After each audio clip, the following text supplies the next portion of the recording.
On behalf of the Cushing Citizen and the Hub Network, welcome to the Candidates Forum.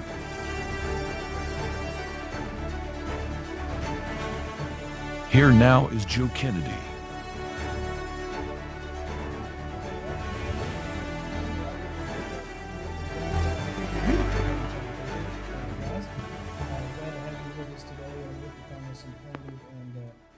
For all the voting public out there. Beside me today is Mr. J.D. Meisner, editor and publisher, owner of the Cushing Citizen. We appreciate you being here today. Welcome to the studio. This is the first time in here. First time in here. I love it. Yeah, great. Glad to have you today. J.D. will be asking the first question of each of the candidates to get us started, and then we will alternate questions for the remainder of the time for each of the candidates. When asked a question, the candidates will have 2 minutes to respond, and then on a follow-up question, if they're chosen to be asked, we'll have 1 minute to respond to each follow-up question. Each candidate has agreed to a 3-minute opening statement and a 3-minute closing statement at the beginning and end of the session, and we're going to get right to the opening statements right now. Mr. Ricky Lofton, I'll try not to refer to you as Mr. Lofton, Ricky, but Ricky is in studio with us today. He is the incumbent Republican, currently occupying the seat 5 on the city council, and we're glad to have you in studio today. So let's get right to the opening statements. Ricky, you have the floor. My name is Ricky Lofton. I'm the incumbent for seat 5 of the Cushing City Commission.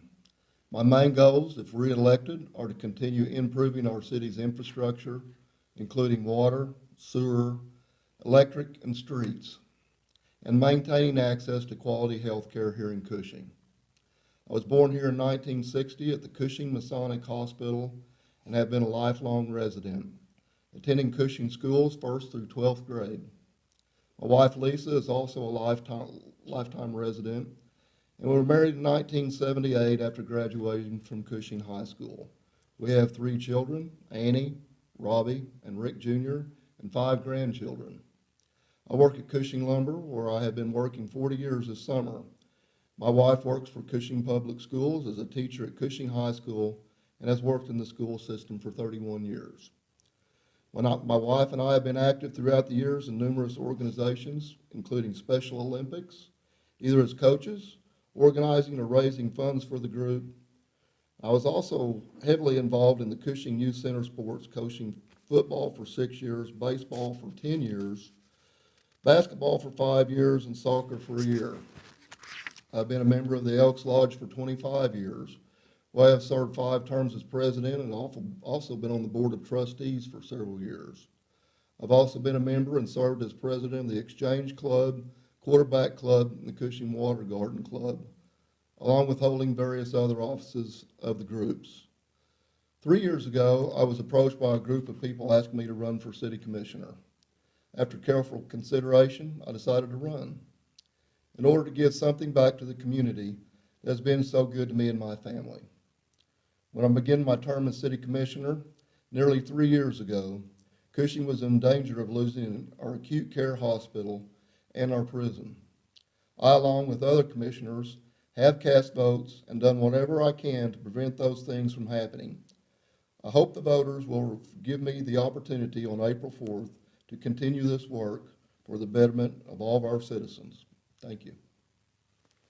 All right, fantastic. Ricky, I'll just say real quick, I think anybody that chooses to operate in your capacity as an elected official deserves commendation and accolades. It is not an easy job. I'm going to go into the questions. Okay, thank you. You're welcome. All right, we're just going to throw fastballs now. Okay. What letter grade would you give the city manager, current city manager, during his tenure as city manager, and why? A. And I make the standard joke whenever I talk to him about it. I say, you know, Terry, I've had several people ask me about that, and I said, well, you're the best city manager I've ever served with. Well, obviously he's the only one. But this guy is really good about information. He's really good. And there's one thing that there's nobody can deny. This guy loves the city of Cushing. I've been there and seen it and seen him go above and beyond that people will never know. He's very good. He's a good man and done a good job. Do you think the city manager is taking the city in the right direction, and in what direction do you feel he's taking it? He's like me, he's big on infrastructure. Our infrastructure, and you'll probably hear me talk more about it, is need to be addressed for a long time. Some of it's outdated, antiquated, some of it's not good. Obviously, our roads, streets, they're very bad, and they've outlived their service life. And so he's big on infrastructure. Without infrastructure, we have nothing. Thank you. All right, Ricky, thank you very much again for being here. We appreciate all that. Thank you for having me. We're excited to hear the information you're gonna be able to disseminate to the voting public today. My first question is regarding to the city charter. And, possibly when you were a candidate the first time, running for election, maybe it was a little hard to know exactly what you were getting yourself into a little bit, how the city charter was gonna limit you. How did that limit you as a candidate, and then how did it limit you as an elected official? What was the differences at how you came to discover how the city charter actually works and the city government actually works? I mean, you got to consider the city charter is more or less like the Constitution of the city of Cushing, for the lack of better terminology. It gives the powers to the city commission to set ordinances. Our thing is, we have the power to hire 5 different people. We don't hire everybody. We hire the city manager, the city attorney, the city treasurer, the city judge, and the city doctor, which I didn't know we had until a few days ago. And all other personnel are hired by the city manager.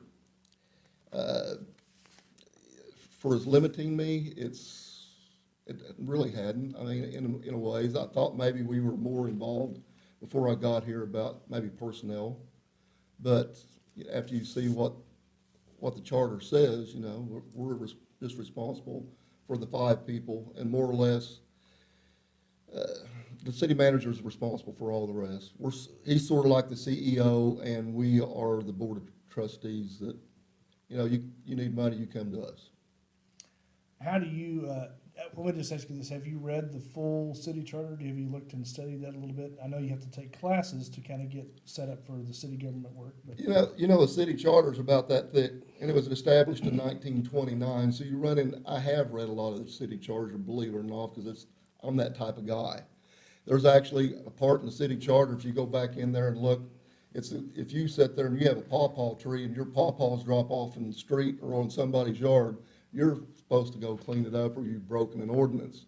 But yes, I have read a lot of the city charter. I mean, and some of it's probably sort of antiquated at this point in time, but we have the ability, if we need be, to go in and revise it as needed. All right. Rick, the commission, you guys recently approved the hospital lease to 2030. Mm-hmm. And have you got any concerns that may or may not have been included in the lease? I mean, I know you voted in favor of renewing it, but is there anything that you would add to that lease or take out of it? The lease agreement is generally a lot like the last one. Of course, there's going to be some monetary changes. You can't, I've told the past person that was in there, as the CEO of the hospital, that, if I could see him, I could hug his neck, because we really had a sweet deal for a long time, and times has changed since the last lease agreement was done, and obviously we've had to take our lumps on redoing this thing monetarily. But, in the end, I had to have the confidence in the decision I made that I'm willing to bet my life on it or my family's life. Because at some point in time, this is going to touch every one of us. I'm going to be out there, and I have in the past, for one of my family. So I'm very confident in the decision I made. The monetary changes, you touched on that. What was that monetary change for? We went from getting, and I'm going to go back here and look at some of my notes for exact amounts of money. We went from receiving roughly $1 million a year to probably $50,000 a year, or $50,000 a month, excuse me, 50,000 a month, so it's actually about a half of what we were getting, and that includes the clinics also, because that's part of the thing also. Well, and you know what, I'm not gonna hold you hard on that, because this isn't a news show, and I was kind of taking it in that direction, so I apologize for that. I mean, that's fine, I mean, you know, I understand that, and that was hard, but, you know, we felt it was necessary. We wanted an acute care hospital, and that's what a lot of people don't understand. We could have ended up with something totally different. I know my buzzer went off, sorry. That's all right. Everybody can see that, by the way. All the viewers can see it, and you can see it in here too. So My fault. we're trying to I generally. promised I wouldn't get to ram. Well, that's all right. That's all right. Appreciate the information. So I promised I wouldn't trigger it. You did. I did. No, thank you for that information, Rick. It's all good for the public to know those numbers and understand what has changed in that lease agreement. Yes.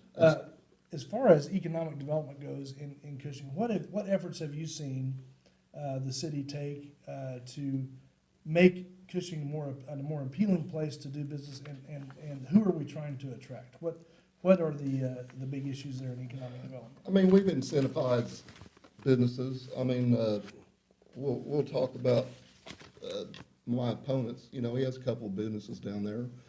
We actually incentivized that one for $250,000.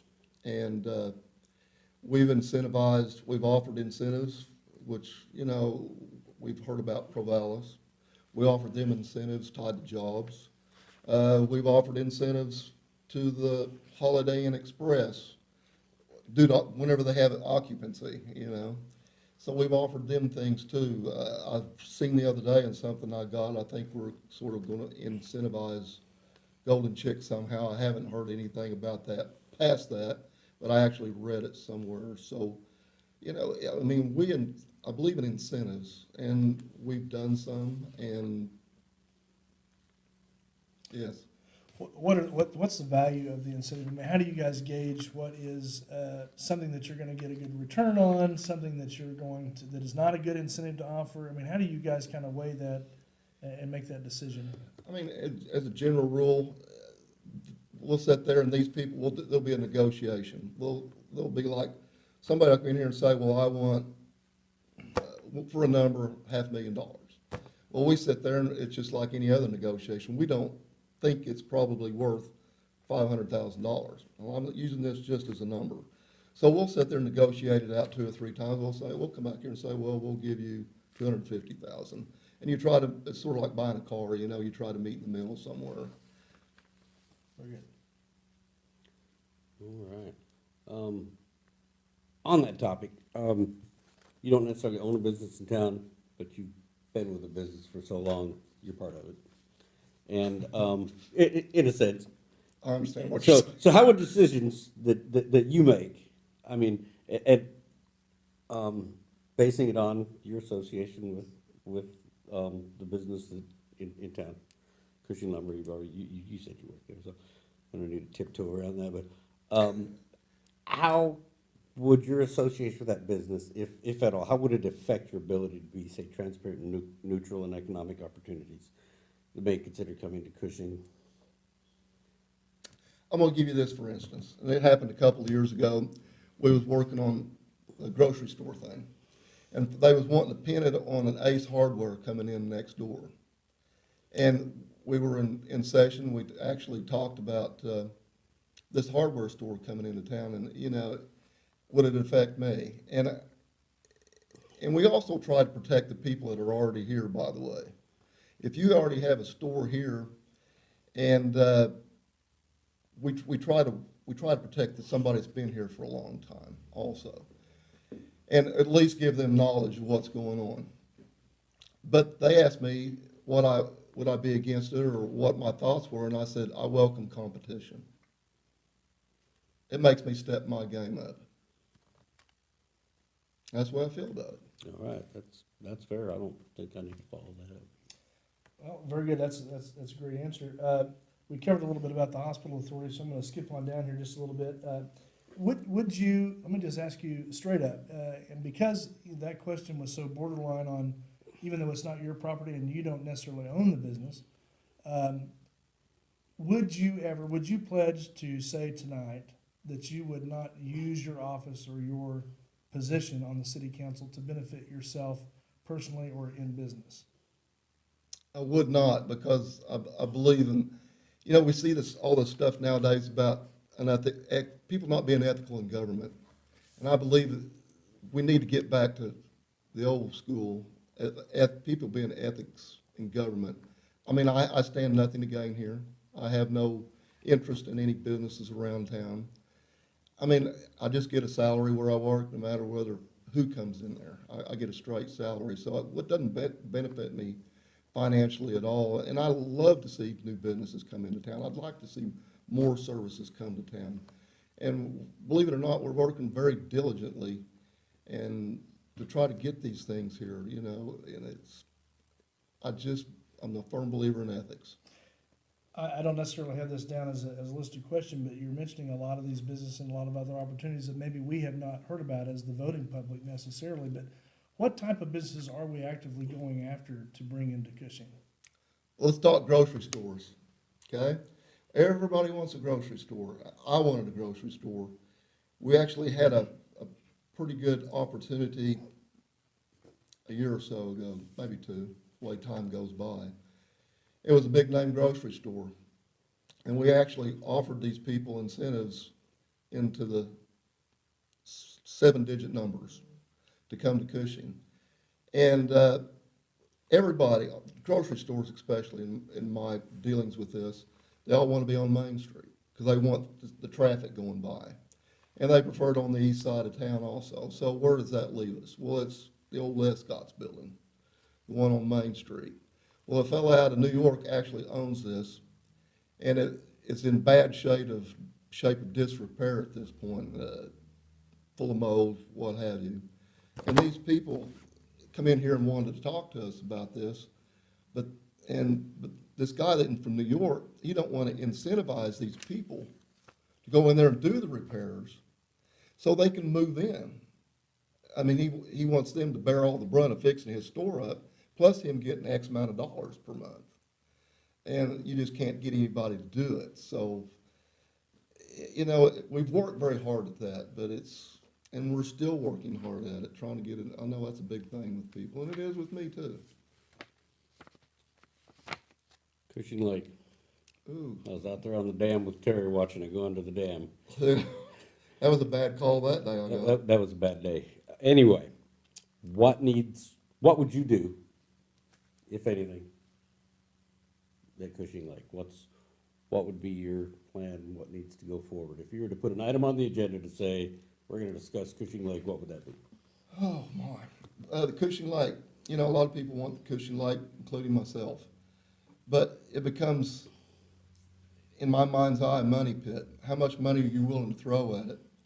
To tear down the spillway, we're talking about $5 million. And to make it where people can actually use it, in my mind's eye, we're talking a whole lot more money than that. I could see us getting up past $10 million if we're not real careful. So how much money are you willing to throw at this for how many people use it? And what good are we going to get at? We can't use it as a secondary water source anymore. That was established back in the 1990s because of water turbidity. And so, I mean, it's just going to be a recreational thing at this point. And how much money are you willing to throw at it? My own personal opinion is, I think at some point in time we need to take it to the vote of the people on a project that big. All right. So, I mean, you already kind of, I had a follow-up ready, but that one, you already kind of answered that, so. I took the wind out of your sails. You did a little bit, but I'm ready for you. Okay. Well, I sort of figured you was. All right, so, not returning it to a lake, what would be the most economically feasible thing to do out there? Turn it into just a watershed, wetland area. You wouldn't have to do much of anything to it. Just let nature take its course. I've been told you could run into some other issues, but that to me is for the bang for the buck. That's probably it. But I'm also an old guy that remembers going out there and going fishing with my granddad too. So I'd really like to see it the other way, but how much money are you willing to throw at it? You know, at myself, I really think this needs to be something that people decide instead of 5 people on a board. Ricky, I appreciate that answer too. Kind of talking about what you could do with the budget and what the priorities are. What are the big infrastructure issues right now in Cushing that really needs more of the budget attention, needs more money put to it, but maybe we can't quite get to all that. What do you see those priorities as today? Well, a classic example was a meeting we had a couple of months ago was streets. You know, our streets, we had these people come in and check our streets, and we're rated at 50% are in poor shape. And that's about 40 miles of street that needs to be run that are in poor shape. And it costs $1 million a mile to do streets.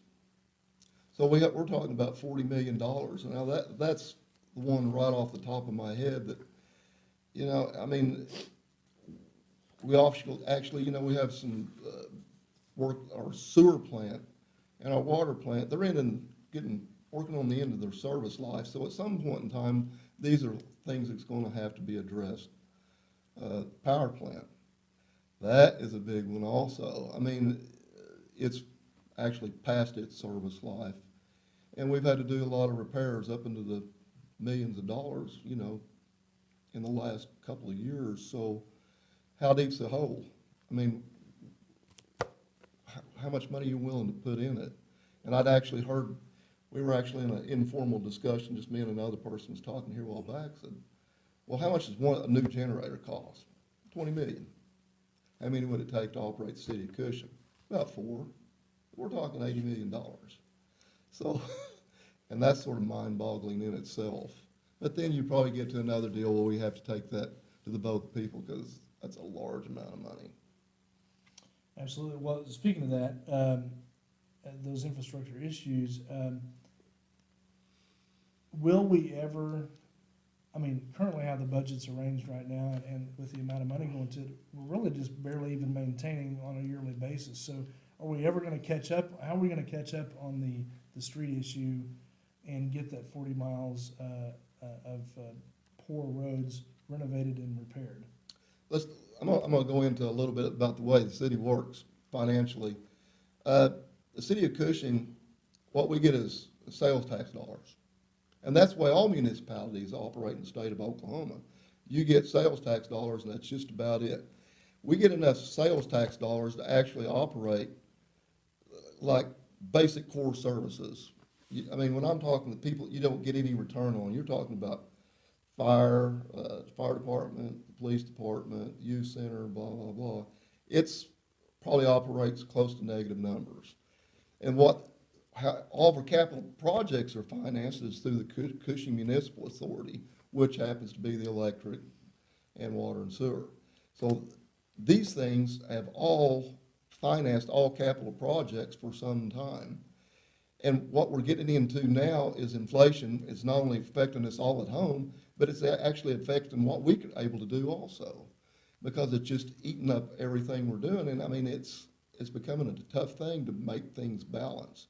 And in fact, actually this year, we're going to actually operate at close to a $4 million deficit, with including the city of Cushing and the Cushing Municipal Authority. So, but we have enough cash reserves in the municipal authority to cover it because we wanted to do these capital projects.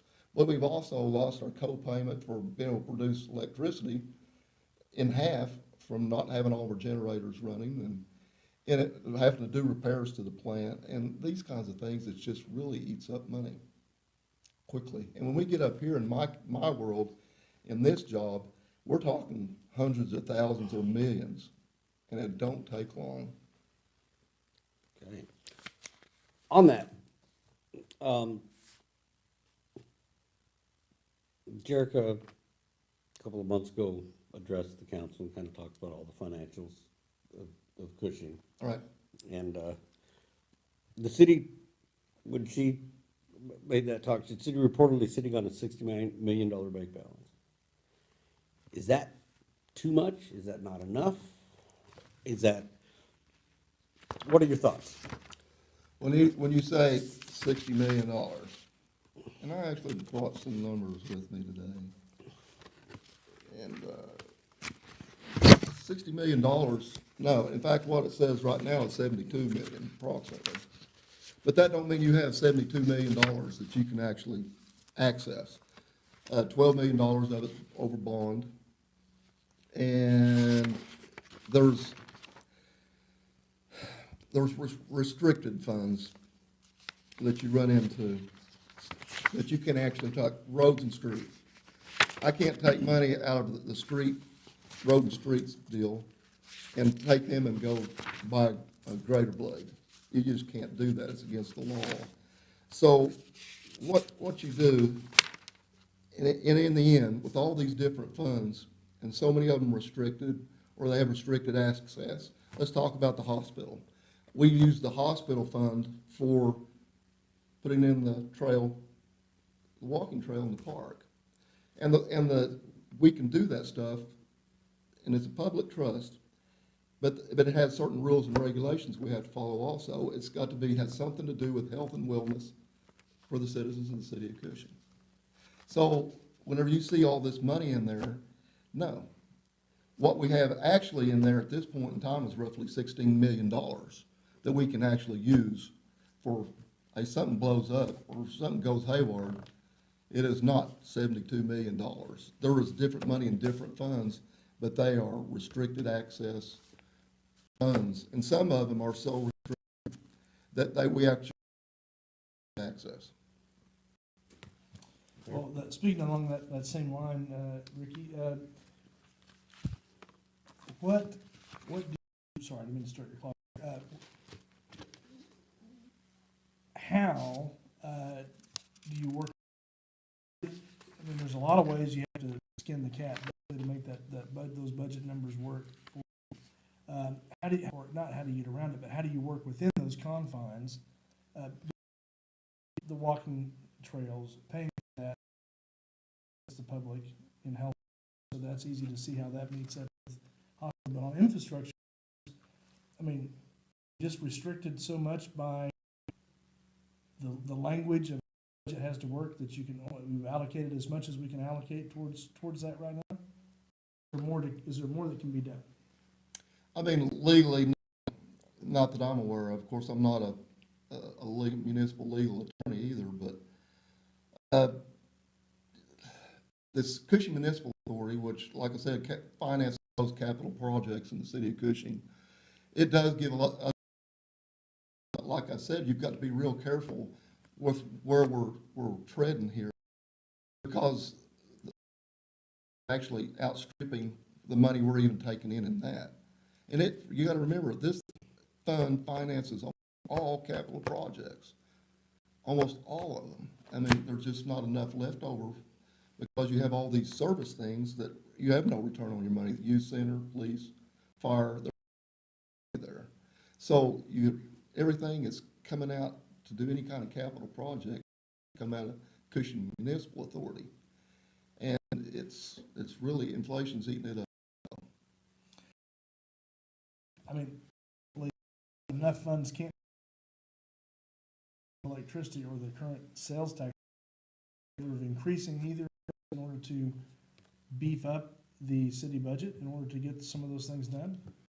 It's been discussed in the past, and I've always gave a negative thing to that, because people are, you know, to run into, I've got to pay bills and I've got all these capital projects in this job, but I also deal with people that are beat. So, you know, you're walking a fine line between being able to do what you need to do to take care of keeping the lights on and keeping bills, and what the people that actually live here, that living on fixed incomes, what can they tolerate? And that's why I've always been against it in the past. At some point in time, it's probably going to have to be we're going to have to go into it again and talk about it. Yes, because the rate of inflation is stripping that too. And I have a legal obligation to these funds. They're publicly trust, and I have a legal obligation to be fiduciarily responsible for trust.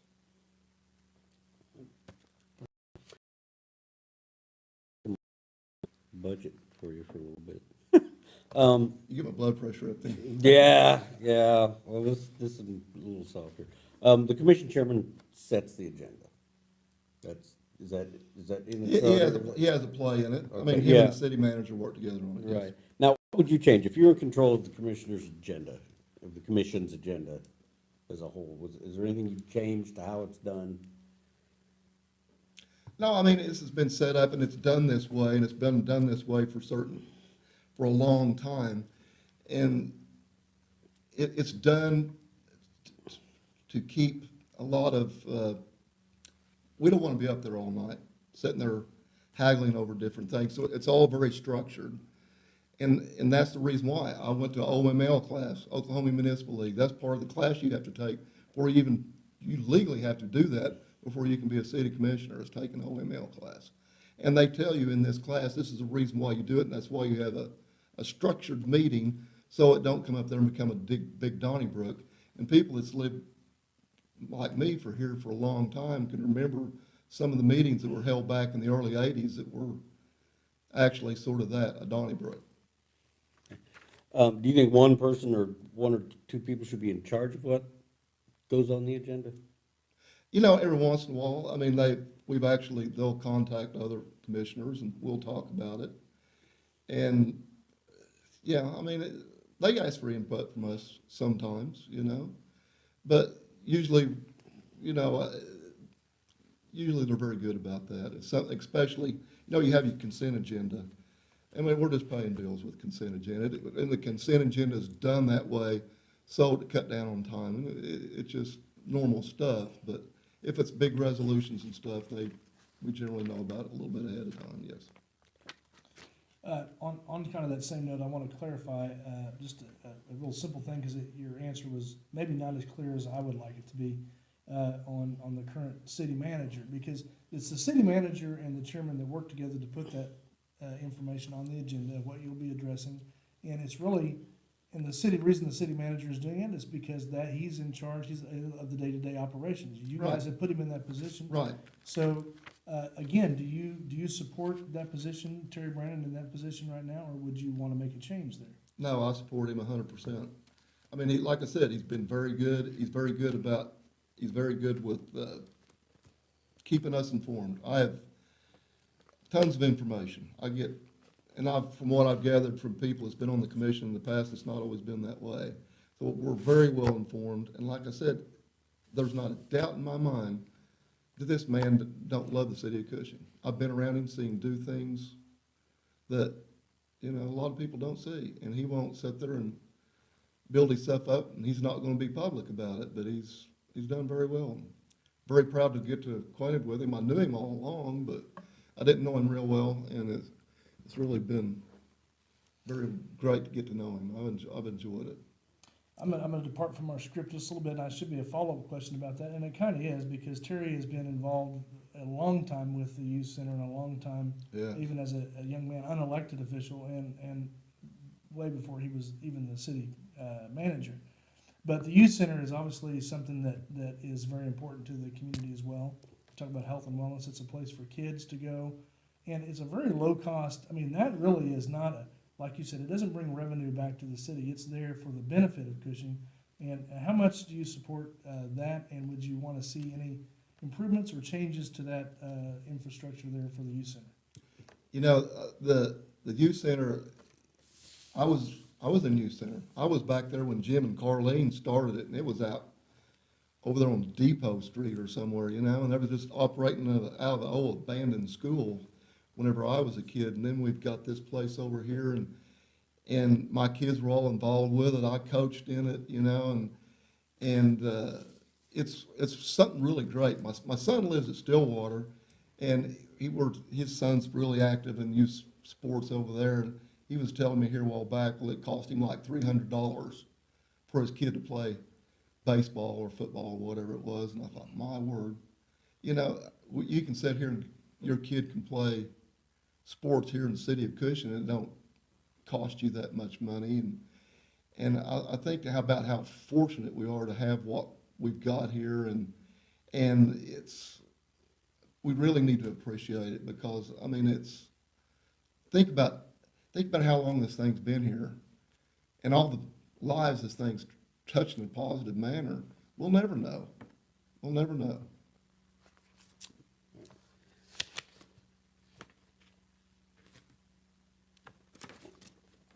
Let's see, I did have one, and then I just. I ran out of questions, didn't I? But you're getting close. I told you I wouldn't use my whole 2 minutes. All right. Sunshine laws, open meetings, all that. How important is the commission to be transparent? Very important. I believe in transparency of government. You know, it's, every once in a while, you'll see us go into executive session. And, you know, executive sessions has generally got to do with whether we're discussing renewing somebody's contract, or whether we're talking about agreements or buying real property, or and stuff like that, where it may compromise our position in trying to get a piece of property. Or obviously we don't want to sit there and be public about giving people raises or whatever it may be, you know, renewing their contracts. So, but everything else, you know, we post an agenda. It has to be legally posted 24 hours ahead of time. If you want a copy of the agenda, you can actually have it emailed to you legally. You can get up there and contact Brenda. By law, they have to legally email you a copy of the agenda. All right, so is there anything you do different to improve how information is disseminated to the public? I think something like this is great, really. I mean, get to think about all the resources we have in town. I mean, you can sit here and watch a city commission on Facebook, you know, and a lot of times I'll get in there and watch it after we're done. It's like, oh my, you know, but, I mean, you've got that, we've got your paper, KUSH. But the thing I found out in talking to people is then you run into people that's my age or older. They're not big Facebook people, you know, and some of them don't get on the internet, or maybe they might listen to KUSH, but they're not internet savvy, so to speak. So we've sort of, you know, what information they get maybe off your newspaper they get every week. That's you know? my demographic. I mean, and you know, That's what you're hoping for. Right. and see, Preach. you only do the one on the weekend that comes out on the on the internet. So I mean, so essentially these people's getting a weekly paper, and I'm not beating you down either. But I mean, you see where I'm at. It's tough. It really is, you know. But Well, I agree. I think all the forms of media we have here in Cushing are important. I mean, I welcome that, and I think it's very important they give more information than it is less information. And each one of these media here in town delivered a little different way. I know So it. we appreciate you supporting that. no, and I'm very thankful for what you all do. I really do. I mean, I read your paper, and I watch this, and I watch the other things you've done. I'm very thankful. Thank you all both. Ricky, you brought up Provalis, and I don't know very much about that. I've kind of been trying to re-educate myself on kind of what's going on there a little bit, but and this was not on our questions. We're kind of digging into the reserve questions. I've here a said little bit, too 'cause much, haven't I? No, you've done well in answering Not the enough, questions. actually. We need more time. You've been very You're not getting another hour, I'm telling you. You've been very direct in answering these questions, and we appreciate that. But can you kind of tell me what Provalis is and how the city is involved with that, and what the efforts are to, because it really means that's a potential for more jobs. The question I really have, if that is the case for more jobs, don't we have a housing deficit we need to address in order to get more people to move into Cushing to occupy those jobs? Or it seems like we're happy with people driving in from other towns, but how do we address that situation? You're sort of sitting there and going in a couple of different directions. So let's talk about the housing part of it first.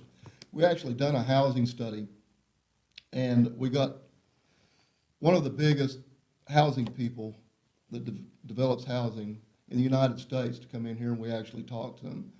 And, you know, we had a Zorn or something like that come in here, and they actually told us how many, and we're talking about out behind Walmart. The city owns the ground out behind Walmart. So we actually had these people come in here and do a study for us about a year ago, because housing is a big thing.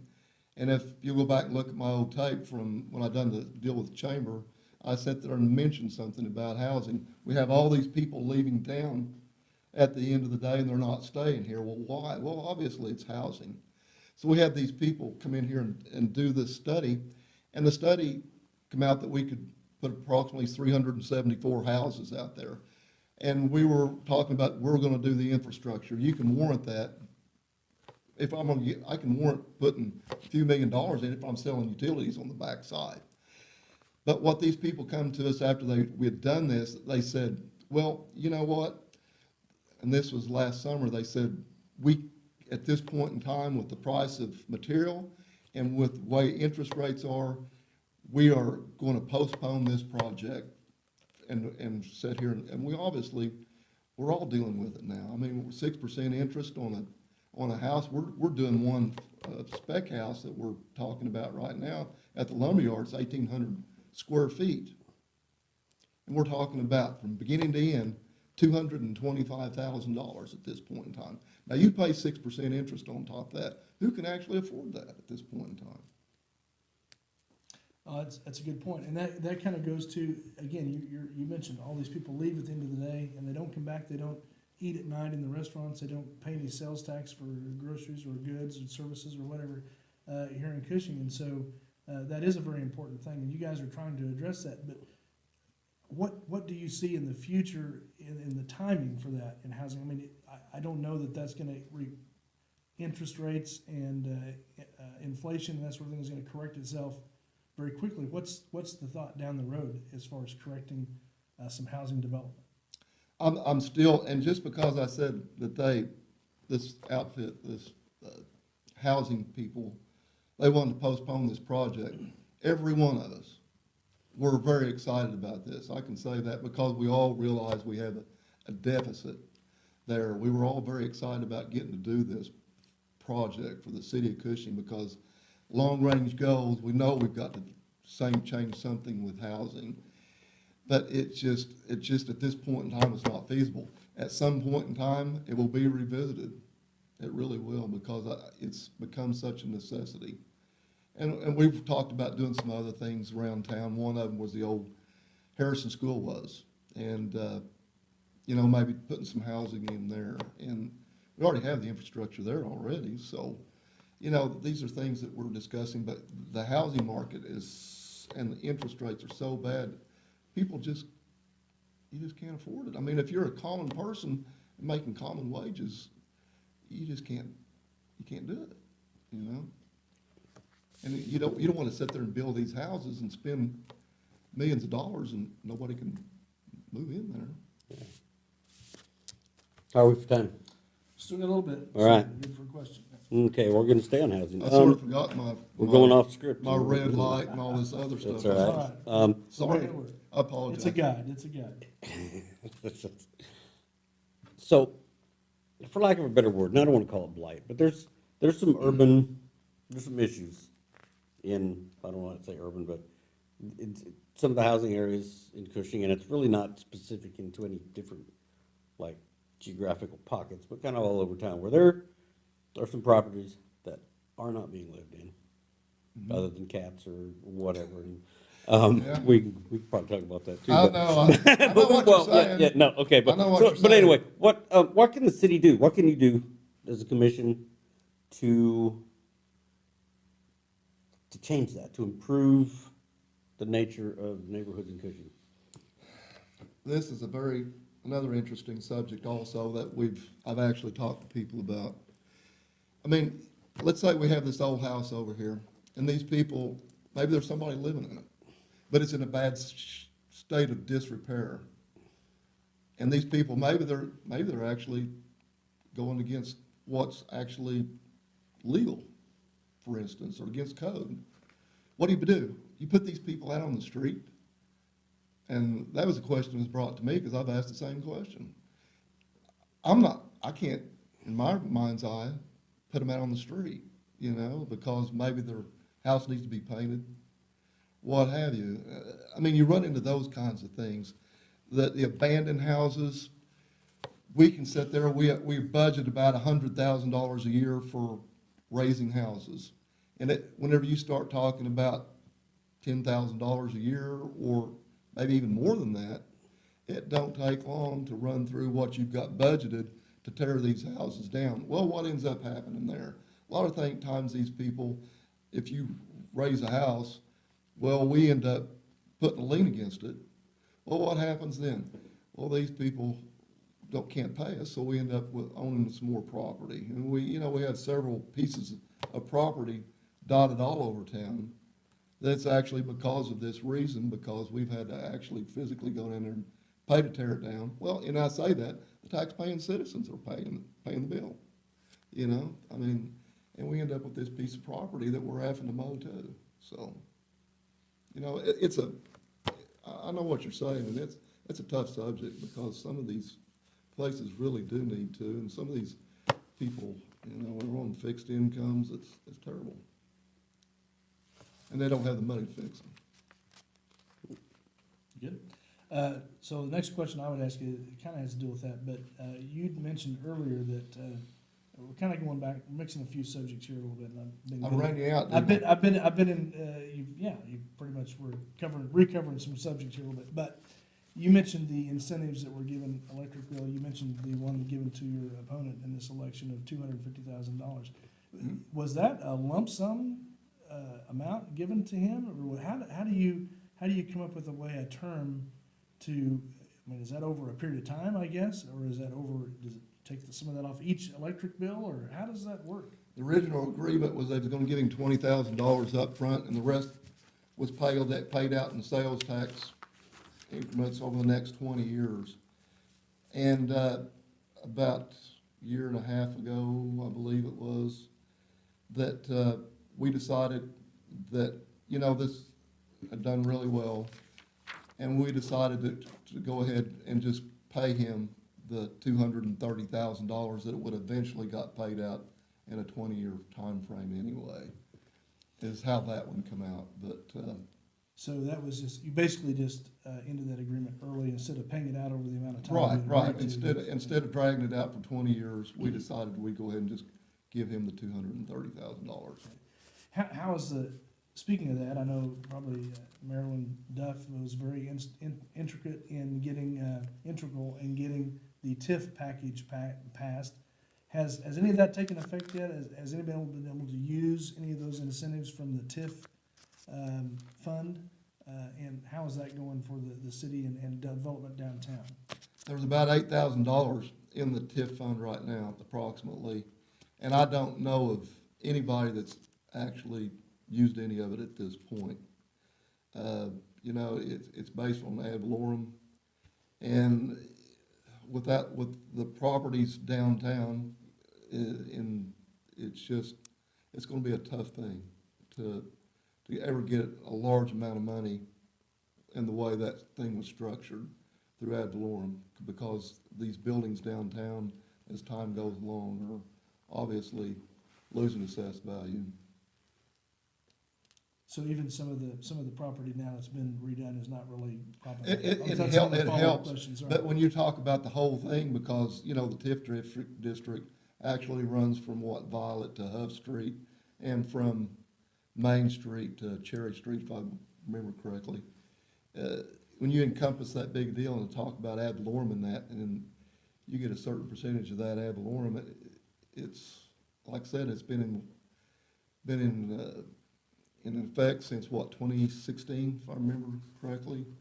So, and you have $8,000 gathered up, it's gonna take a long period of time and $8,000 in our world right now, and the way things are, is not very much. You could burn that up in no time. Oh, man. So I'll go back to the sales tax incentive to your opponent's properties. So an investment like that, I mean, sometimes it's a good investment, sometimes it's a bad investment. Would you say that the investment in those downtown properties, was that a good investment by the city? That particular one, it was a very good investment, yes. I mean, he's done very well at it, and got a great establishment there, and yeah, that one's a good one. I mean, I'm supposed you could get into a bad one, get back to the Provalis deal, you know, I can't get into a lot of it, but we were going to incentivize it, and it was going to be tied to jobs, because one thing you don't want to get into is doing this, which has happened in the past, long time before my time. I've been told, but you sit there and incentivize a place and give them, give them an amount of money, and they'll come in here and stay for a couple of years and take the money and run. So that particular one was tied to the amount of jobs over an extended period of time if they actually come. And I can't get into numbers legally. All right. You got anything? 'Cause got Well, one more. I can keep asking questions. They just Let me follow, can I Okay, follow yeah, up on that? Absolutely. Do- You're do way you- behind on do you- following. Okay, well, there we go. Do you think Don't be our, fighting over this now. Yeah, okay, do you think our current, economic development efforts are adequate? Above average, below average? Are we doing enough? Could we do more? I think it's a very tough position to be in right now. I really do, because not only is the city of Cushing doing this, but every other small towns, they're doing the same thing that we are, so it's very tough. And I know the economic development director, he's been working very hard on lots of things. One of them's Southern Rock. I know y'all haven't brought up Southern Rock. But, you know, he's worked very hard on all these things, he worked hard on the Provalis thing. And, you know, they're out beating the bushes, and he's got a good council that works with him and trying to help him get things for here. But, it's really a tough business to be in right now, because everybody's doing exactly what we're doing. Everybody wants to land Tesla. You got it, Eric. Yeah, that's right. Well, speaking of that, so how does the economic council, the council that works closely with Eric on economic development, how do they work with the city, and how is that relationship working? There was a few years ago, there was a debate about that. Should it be inside the city, economic development be done inside the city and controlled by the city? Should it be outside the city? Would you reassess that for us and kind of talk about that issue and how it should go forward in the future? Well, you know, it's actually, they started commingling, I believe it was in 2016 with the industrial authority. And I like the way it's done, because these people, and I know these people, it's on the economic and development boards, I know some of them, most of them. And they can get out there and sit there and visit with Bruce Johnson, the director. Sorry, I'm getting it. Yeah, I'm not gonna correct you. That's all right. Anyway, they get there and work. I wouldn't either. And he's getting the big money too, by the way. Yeah. But, you know, these guys do it. They're doing a great job, and they're out there trying to find it. And when they come to me, and it gets to me, what they want is money. They're wanting funding of some type. We hear about these things and all that, but generally when things get to me, it's a money thing. I hope that answered your question. Well, I sort of forgot about it after you fumbled the ball. No, I didn't fumble it, and I got that completely wrong. But that's what we get for getting off the notes. Ah, Okay, we're- Greg, Yeah. you should never have lived. Yeah, I'll hand it back to JD. We are winging it. I'm gonna go back to the streetscape. Since you ran us out of questions, then they're gonna get harder. Okay. Let's do it. Maybe harder, I've been- maybe we not We hard. got time for Um, one more Like I question. said, I've done Dancing with the Stars, I can do this. Okay, that's true. The streetscape project, and boy, the numbers, I don't have them in front of me, but it was gonna require investment by the city to access, I think it was, $700,000 was to access roughly. to access I'm one saying point three, I think, million more from the state. 1.2 million. 1.2, okay. Mm-hmm. I was close. Talk about that investment, and you voted no. Tell us No, why. No. Okay. I did not vote at all, if you'll remember correctly. It was a motion made, That's right, the motion died for lack of a second. right. You You chose. was there that night, I That's never right. seen him. You chose not to second that, Right, right. so I apologize for the, Right, you right, did yeah. not vote no. I'm here to Okay. correct you. That's fair. Yeah, but So why did you choose not to second that motion? I felt it was a bad investment of $700,000. You know, drive down there on the 200 block of East Main Street. The roads are good. The sidewalk's good. I mean, compared to other parts of town, You're talking about Broadway. I'm Broadway, I Okay. say Main. Sorry. But Broadway. I just wanted to correct you, got so me, that, well, I and wasn't got doing it to you. get you, I was doing it just so it's But- clear to the viewers. Right, so- right. And so I sit there and they're pretty good shape compared to some other parts of town. You can go 1100 block of Walnut Street, and it's like riding down a goat trail. The street is. So I could take that $700,000 and I could fix these people that's sitting there driving on almost a dirt road and fix their street, which they are after me too, by the way. You know, I get these people that I have to talk to about that too. So, you know, if I thought it'd been a good investment, I would have voted for it. If I would have thought it would increase these people's business downtown, I would have voted for it. But I just, in my heart, it wasn't gonna help them. It wasn't gonna help them, and I need the money worse elsewhere than I did for that project. Thank you. Answered the question.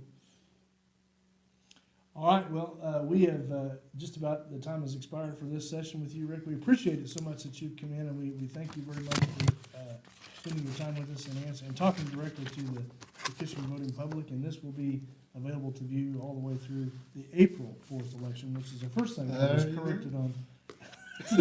Got that wrong. Off camera, Sorry. though. Off And camera. remember, was it off camera? Yeah, it was off camera. All of that. JD, remember, he gets the big money. He does, I know, he does. Now I've What are we told on paying him myself for? already. Yeah. So anyway, no, we've all made mistakes here today, so anyway, but Rick, you've done very well, we appreciate Well, your thank time. you. Thank you all for having me. Thank you for making the effort to come down here and taking the time to do that.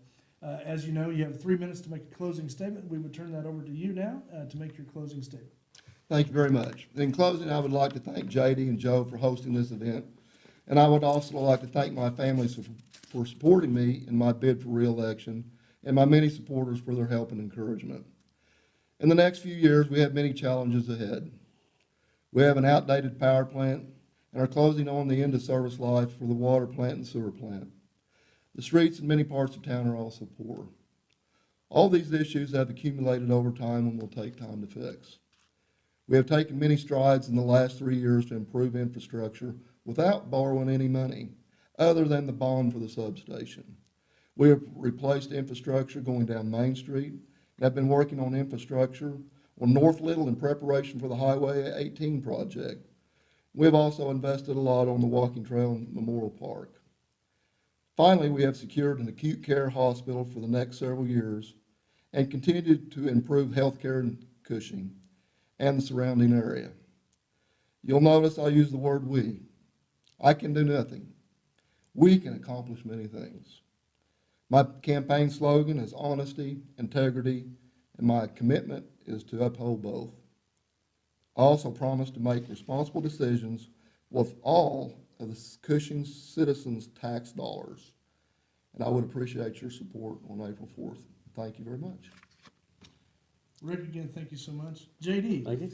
thank you so much for being here. Thanks for Thanks finally for getting having up here me. to the Thanks studio. for having me. Yeah. Appreciate you. Listen, Glad you're here. we hope that the people watching this over time will get some answers to some of the questions. We can't get to every question, but as you see these guys around, I'm sure they would welcome you to stop by and visit with them and ask them yourself what your question is. And so, again, more information is better than less information, and that's what we're trying to put a little bit of a dent in today. So, JD, I appreciate your effort and time and effort. Thanks, doing Joe. that. Appreciate Ricky, yours. thank you so much for being Thank you available all for having me. Thanks for to doing do this. that. So thank you very much.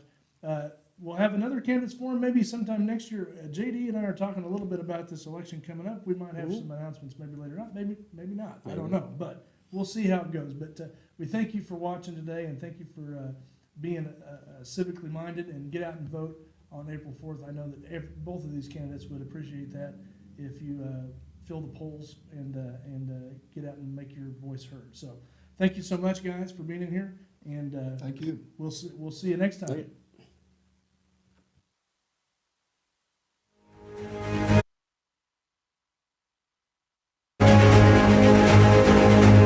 Both candidate sessions will be available on the Cushing Citizen and Hub Network social media pages through the Seat 5 City Commissioners election on April 4th. Thank you for watching the Candidates Forum, brought to you by the Hub Network and the Cushing Citizen.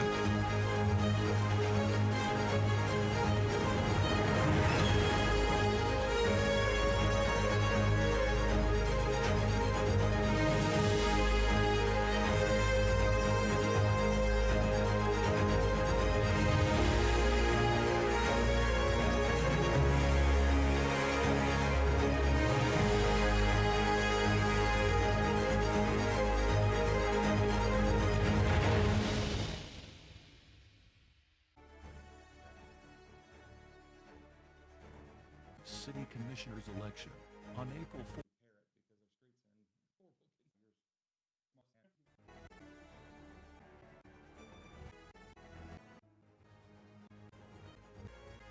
Citizen and the Hub Network. Welcome to the Candidates Forum.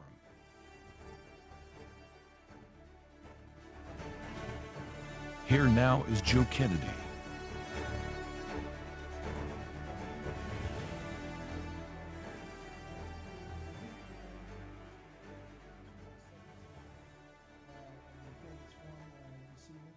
And alongside me is, of course, I got this a little bit wrong. J.D. Meisner, I got that right. And then owner and publisher.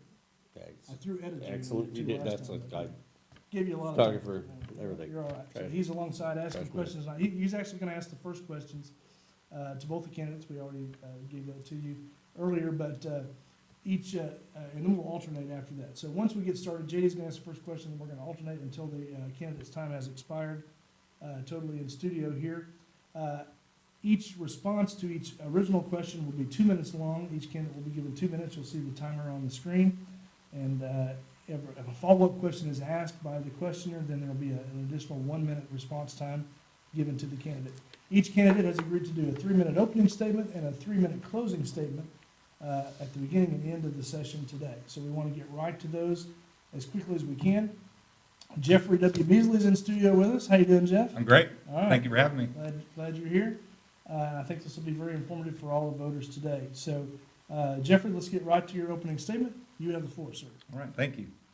Good evening. My name is Jeffrey Beasley, and thank you for having me today, JD, Joe.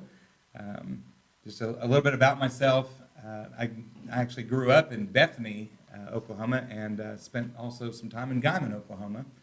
I was part of a split family, and so neither of those communities ever really felt like home.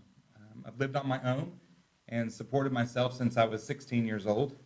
I joined the Marine Corps my sophomore year of college and utilized the GI Bill to attend the University of Oklahoma, and eventually made the transition to Oklahoma State University, where I finished my degree in elementary education. And that's when I began life in Cushing.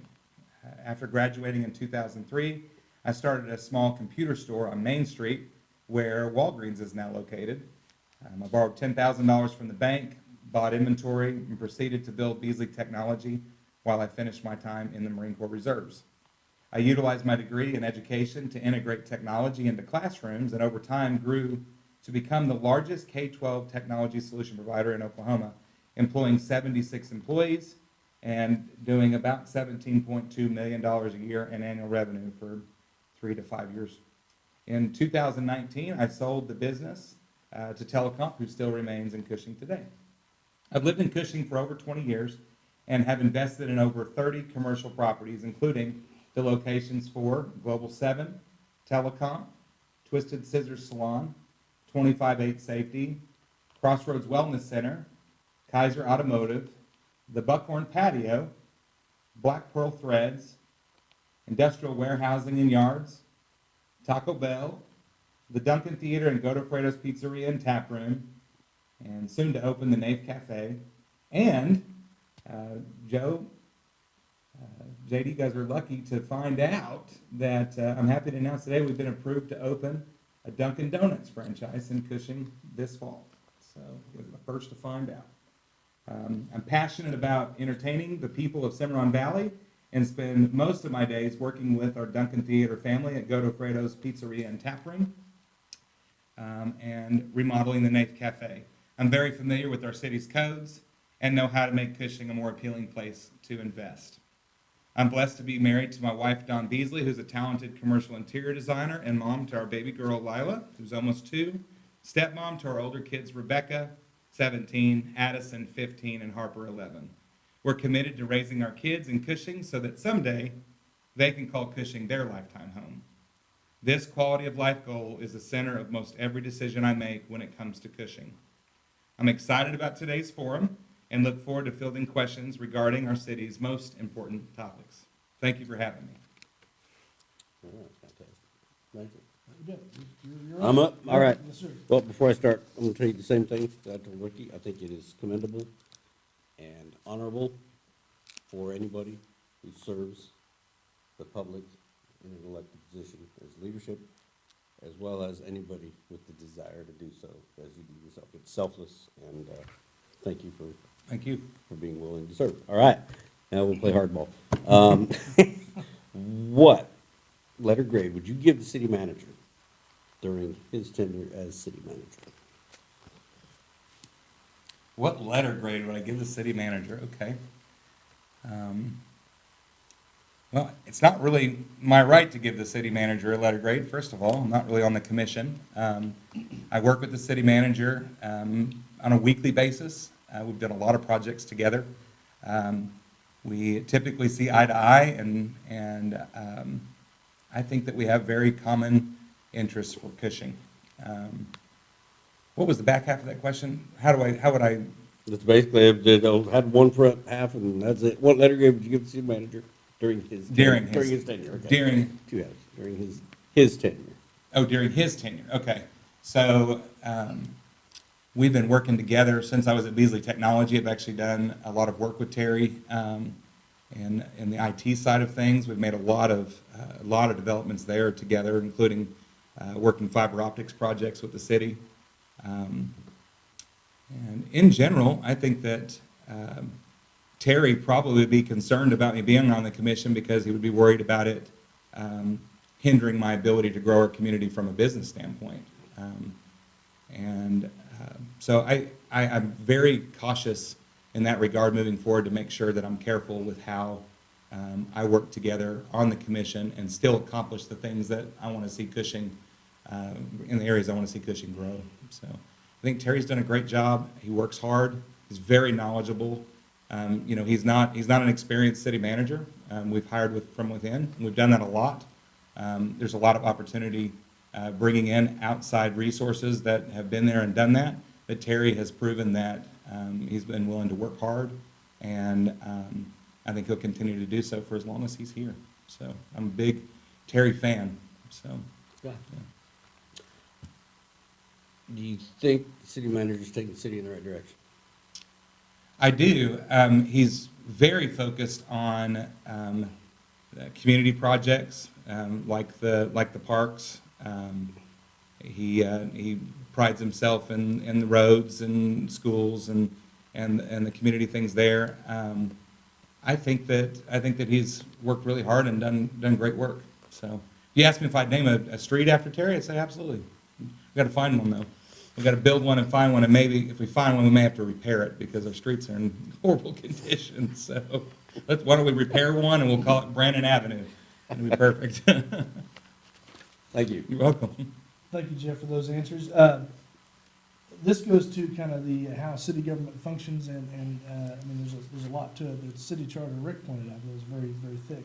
But my question to you is, have you read the city charter, and do you understand kind of how that's going to be a slow grinding wheel as you get into that?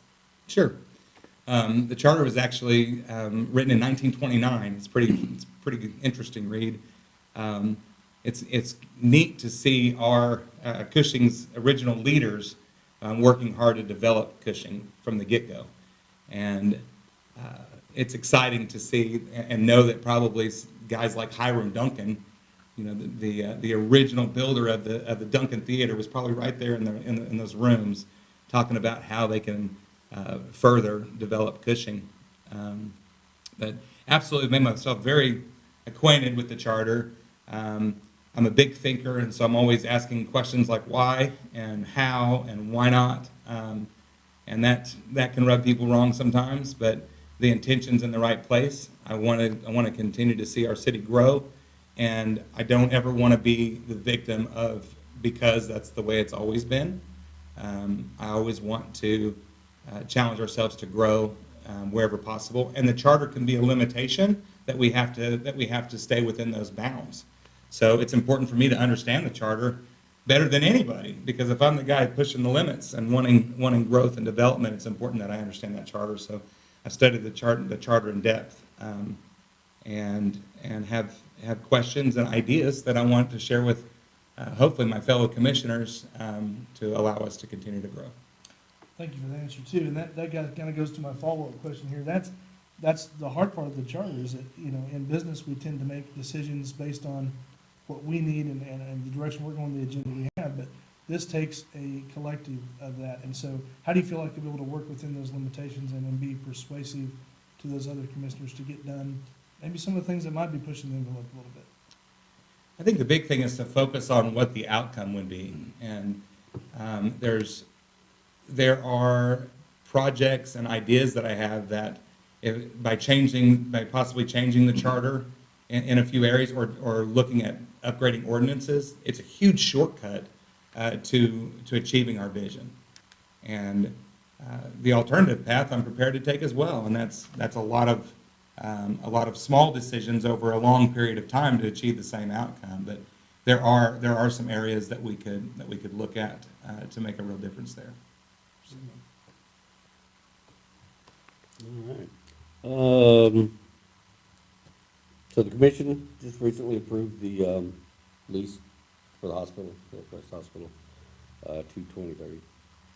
So have you got any concerns that may or may not have been included in the lease? Is there anything you would have done differently if you were on the commission? I've not been privy to the lease itself, and I think the rest of the public would probably feel the same way. And maybe that's available somewhere that I haven't found, and I could obviously request that information as a citizen, go through the process. But from everything I've read, it seems to be a very positive thing. I did read the recent press release from Terry, and I'm glad that we have taken any doubt that the commission's behind the hospital away by signing that lease. I'm definitely pro Hillcrest and pro trying to make the hospital the very best that it can be. It's very important that we continue to focus on its ability to provide acute care. I'm not done with the vision for the hospital until we're able to have a baby in the hospital. I want to have a maternity ward there. I mean, the hospital needs to be able to service 90% of our medical needs there, and we have the facilities to do it. We just need to make sure that we're working together from a city and hospital standpoint to achieve that together. I'm a huge fan of Stillwater Medical Center, and there in the past has been a lot of division there between Stillwater Medical and Hillcrest. There's people that think that you've got to be on one boat or the other, and in fact, they're both very, very important entities in our community. With us signing I think it's a 5-year lease, we need to be all about supporting Hillcrest and making them as successful as they possibly can be. So you'll see that I'll be very, very supportive of continuing that relationship with Hillcrest and helping them grow to be the best that they can be for our community.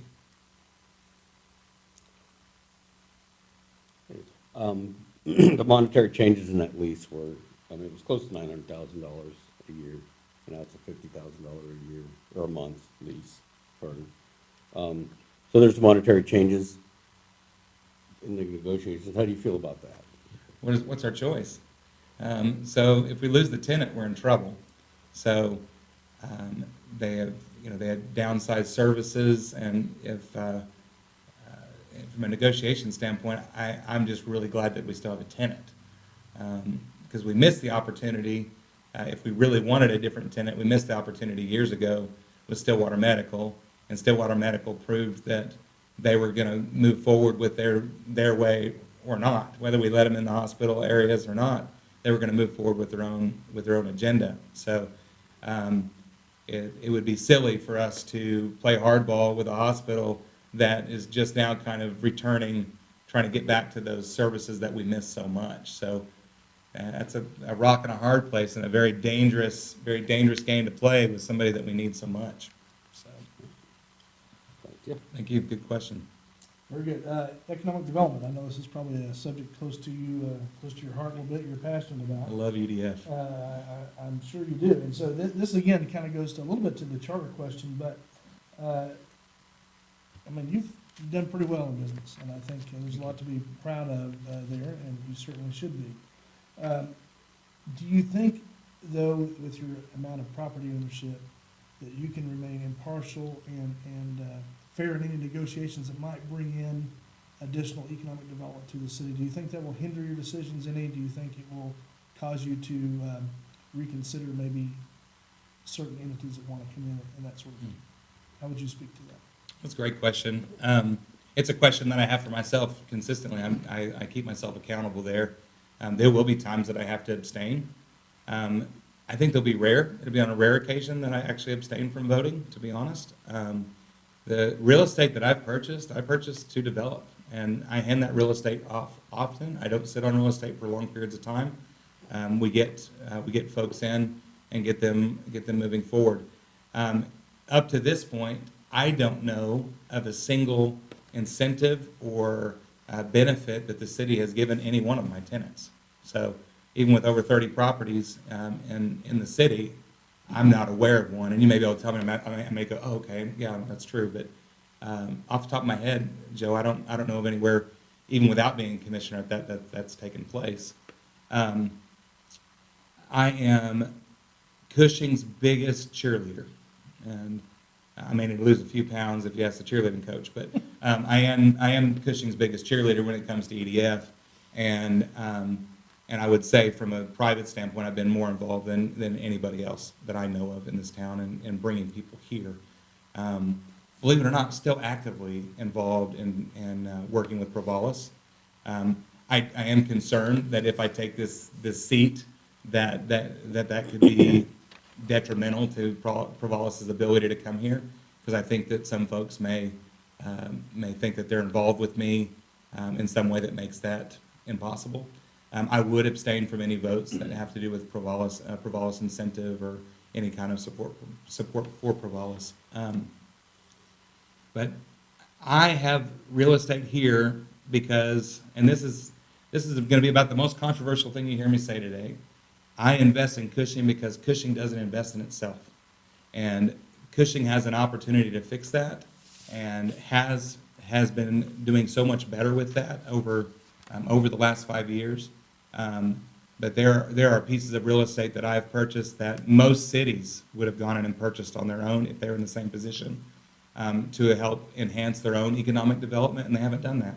And so you wonder why I'm so passionate about buying property and renovating property. It's because I feel like it's an important part of our future. And if I don't do it, nobody will. I got you. Thank you for that answer, too. You mentioned the Provalis thing.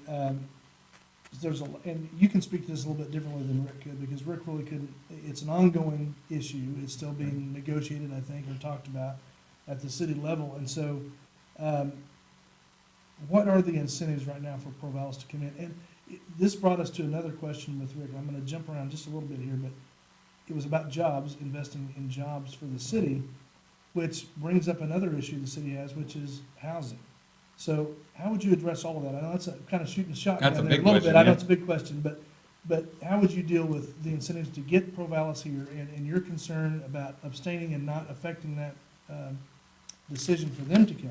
Sure. And then how would we deal with employing what Provalis would have by people not leaving town at night to drive home and keeping them here in Cushing? How do we deal with that?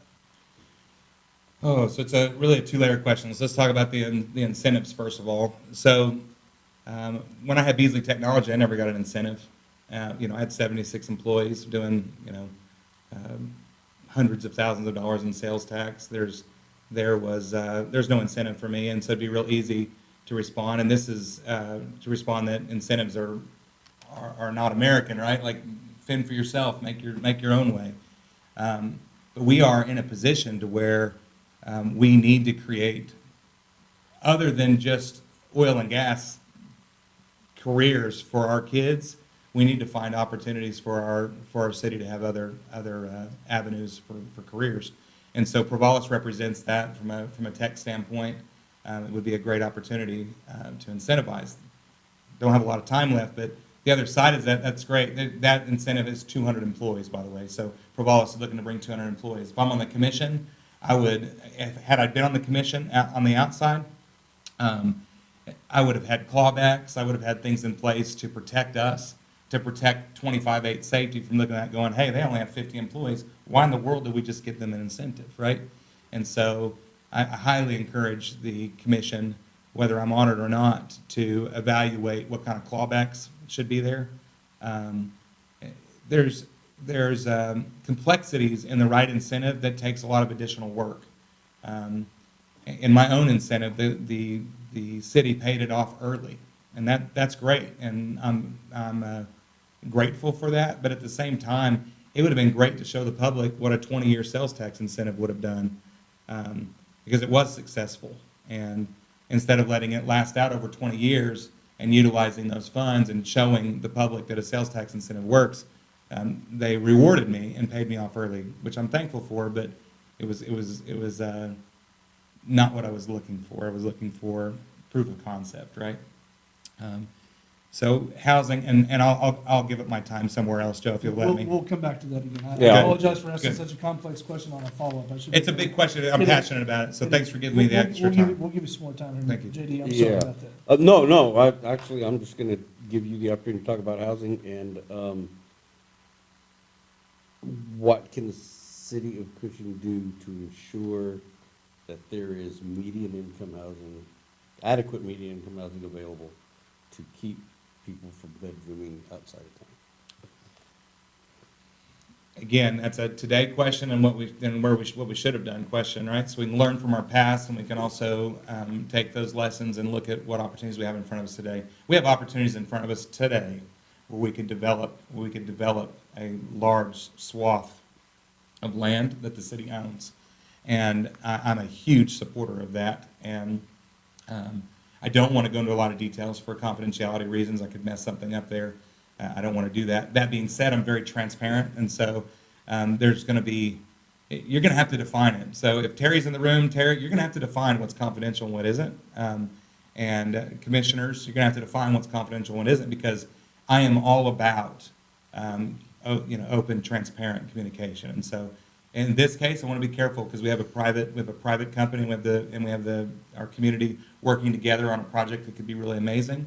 Be fully supportive of that. In the past, though, we have been very difficult to deal with from a utility standpoint. I know of an apartment project that was not low-income housing that was shot down before it ever even made it to the city manager. Usually, people get really intimidated and turned off by how much it costs to put transformers in, how much it costs to add sewer, how much it costs. Look at where I live. I live on 13th Street, just one street over 14th Street. There was a huge amount of kickback on how much that cost those developers to put that street in. And that's an area that could have easily been developed years and years ago. It's finally starting to trickle, and that's proof. That actually is proof that there is a real need for median housing, because you start to see these plots that have just sat, and that they're expensive. You've seen them sit and sit and sit for years, and they're finally starting to develop. The city is the key. Be easy to work with and invest, and so that you can receive those funds back. Give the transformer so that you can get the monthly spend. Build the sewer so that you actually have the ability to house some folks. All right.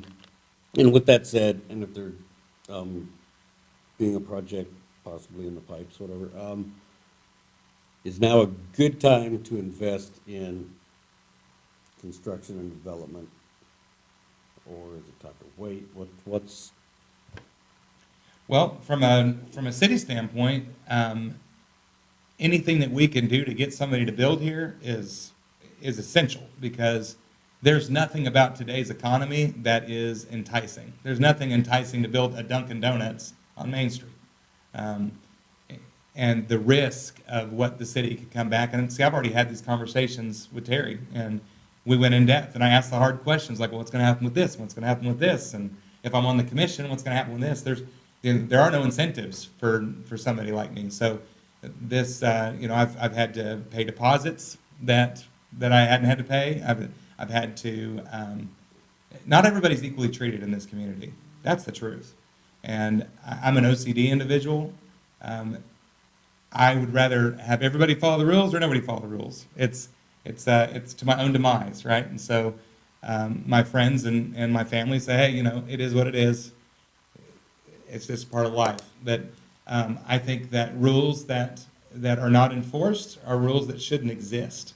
And so we should really look at those things, frivolous laws that we have in our community. Something as simple as tagging your dog. You know, everybody in this town is supposed to have their dog tagged. Am I going to get my dogs aren't tagged? Am I going to get them tagged on the commissioner? Probably. You can add that one to the list. Another expense. You probably will get them tagged tomorrow. Probably will get them tagged tomorrow. I may lose them. Poor Rufus and Cole may have ended their life because of my commissioner race.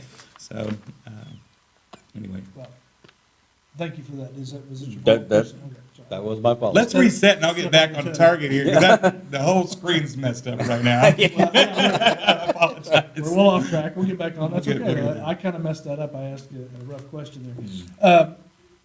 So I want to ask this question. You mentioned utility rates. You mentioned, it sounds like to me, I mean, obviously you're running as a Republican. Typically, a conservative Republican wants to see taxes decrease, wants to see utility as low as possible, wants to see the cost of living come down, and wants to restrict the spending in government. But in a city government, how do you handle the budget issue? Cutting, well, you say that word to anybody in the city commission, that's almost a nasty word. Yeah.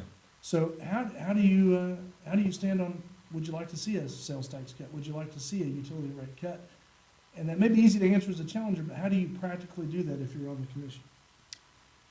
Well, one, I'm not for a sales tax cut, and I'm not for a utility rate cut, but I am not for a utility rate increase either.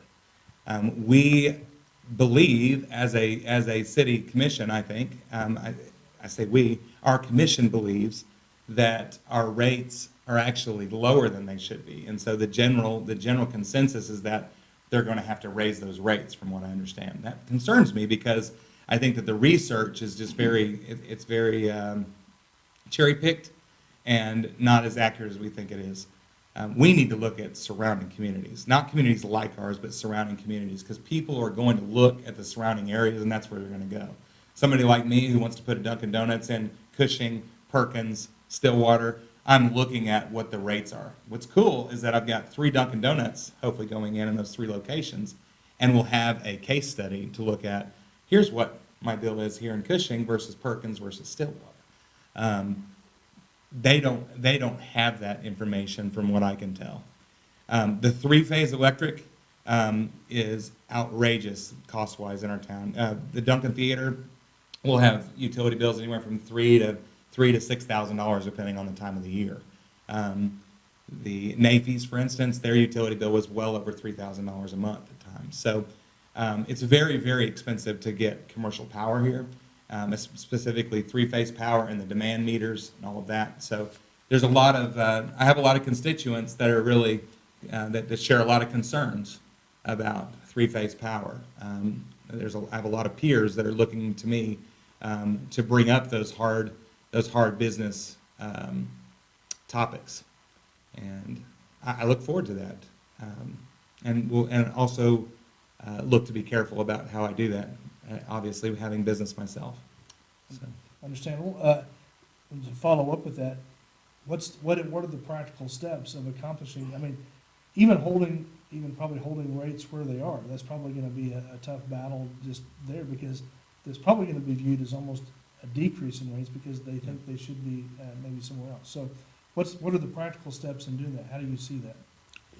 Well, when we talk about power specifically, I am pro-solar. So I am also deregulation. So if you live outside city limits, you can't vote, you can't run for the commission. Well, I'm darn sure not going to be the guy to hold you on my utilities. So very controversial statement. Take it, run with it, attack me on it, because it's an interesting conversation to me, and it's something that should be debated. But from right now, from what I understand, if you're on our city power, we're not going to release you off of our city power. You're there. You're stuck. So it's not like your telephone bill. You're not going to switch your long distance to MCI WorldCom. You know, you're going to be stuck on Cushing's power with no say-so in the game. I'm for annexation. It's another big thing. And love me or leave me, that is an important part of making Cushing better. There's a lot of leadership. There's a lot of resources we have that live outside city limits that could really help us with that. and especially in conversations about utilities and how to fix those budgets. So, Gotcha. We'll come back to that question too for me, but JD may have a question about it. Go ahead, Well, JD. Talk about infrastructure. What is, like, the single most important priority that Cushing has for infrastructure today? today it's power, and that's self-inflicted. The fact that our power plant is in such disrepair, we have to make that a priority. We've got to make sure that that's being addressed. And backup water is one of the things that concerns me greatly. We do not have a backup water source.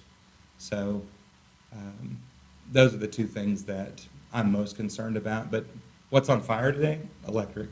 We need to repair our generators. Need to make those necessary repairs.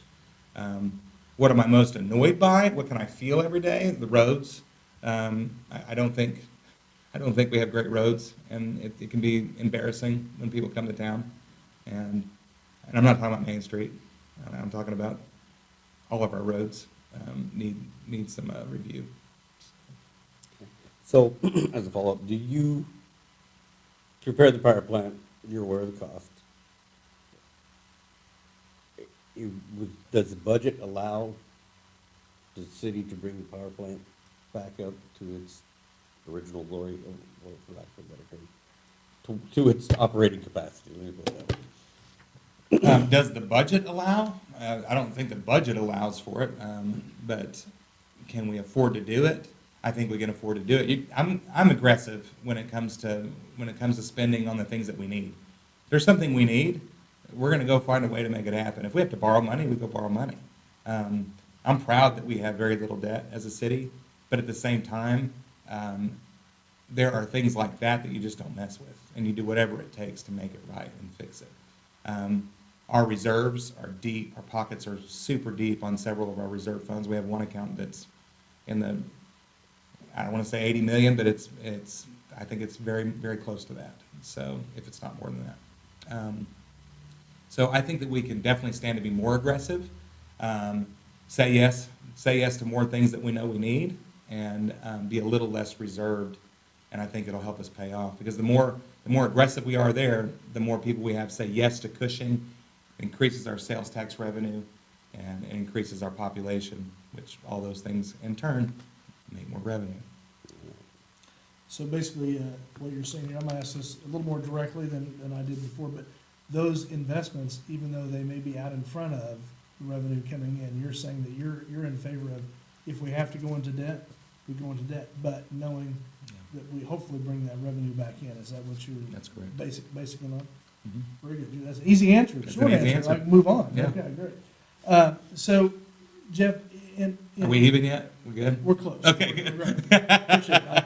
I've done pretty poorly starting the clock a couple of times. So anyway. Appreciate all those answers. Thank you. Sure. This goes back again. Those are some pretty aggressive things. You talk about annexation. How do you get everybody on board? And my understanding of annexation is that we're kind of landlocked with some of the geography we have around here because of the tank farms and some of the infrastructure that's around Cushing. We can't really do that the way we want to, but it also would take a huge investment in running services to some of that annexation to get to where it really would be beneficial. So how do you cross that bridge on annexation? You cross it one citizen at a time. Every time we can annex a new citizen in, it's a win. And I think there are paths that we can take. It's not a popular approach, and the people involved, there's going to be upset people that are against it. But I think that if you ask yourself in your heart what's best for Cushing, the more that we can grow our people inside city limits, the stronger we're going to be. I could name 10 leaders right now that live outside city limits that would be incredible commissioners that care a lot about our city.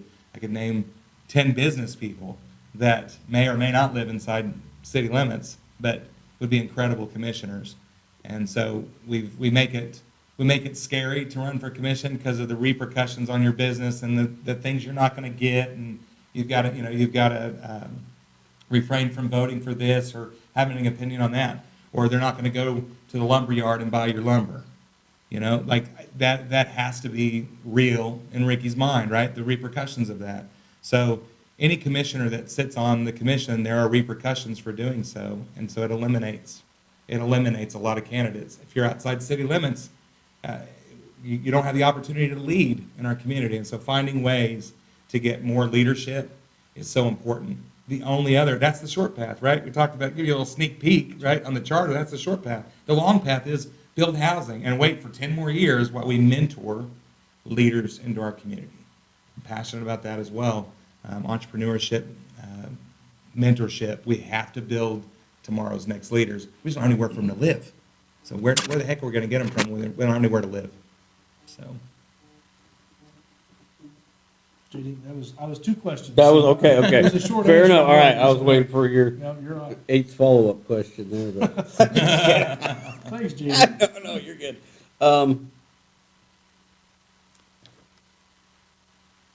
Okay, you got me off guard, I wasn't.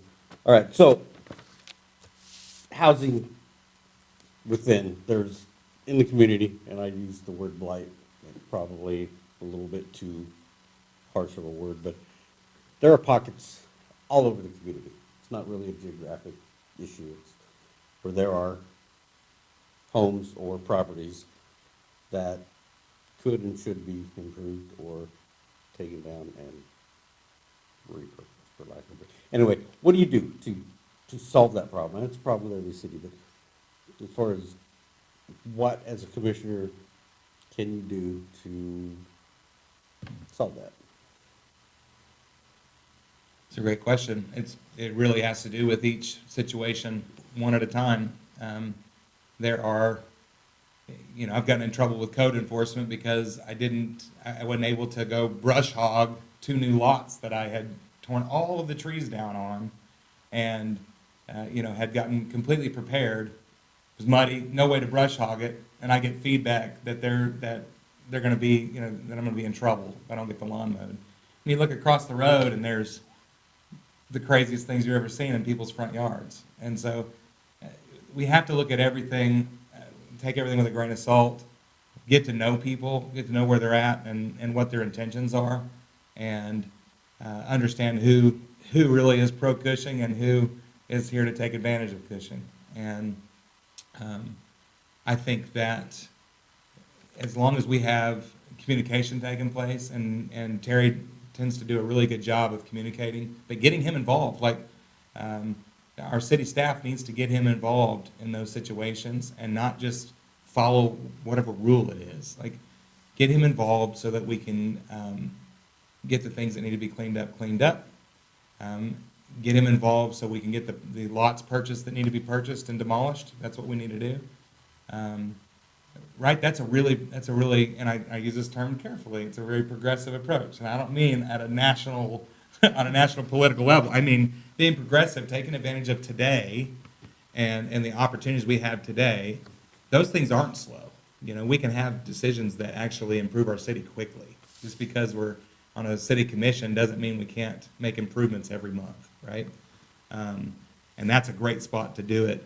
I'm not afraid to say yes to buying a piece of property for $5,000 just so we can demo the house and get the eyesore out of here. It's an investment in our future. Shouldn't have to do it, but when we do, it does benefit the city as a whole. As a follow-up, would you buy a $5,000 property, you demo it, it's mowed, what do you do with it after that? You find somebody that wants to do something with it.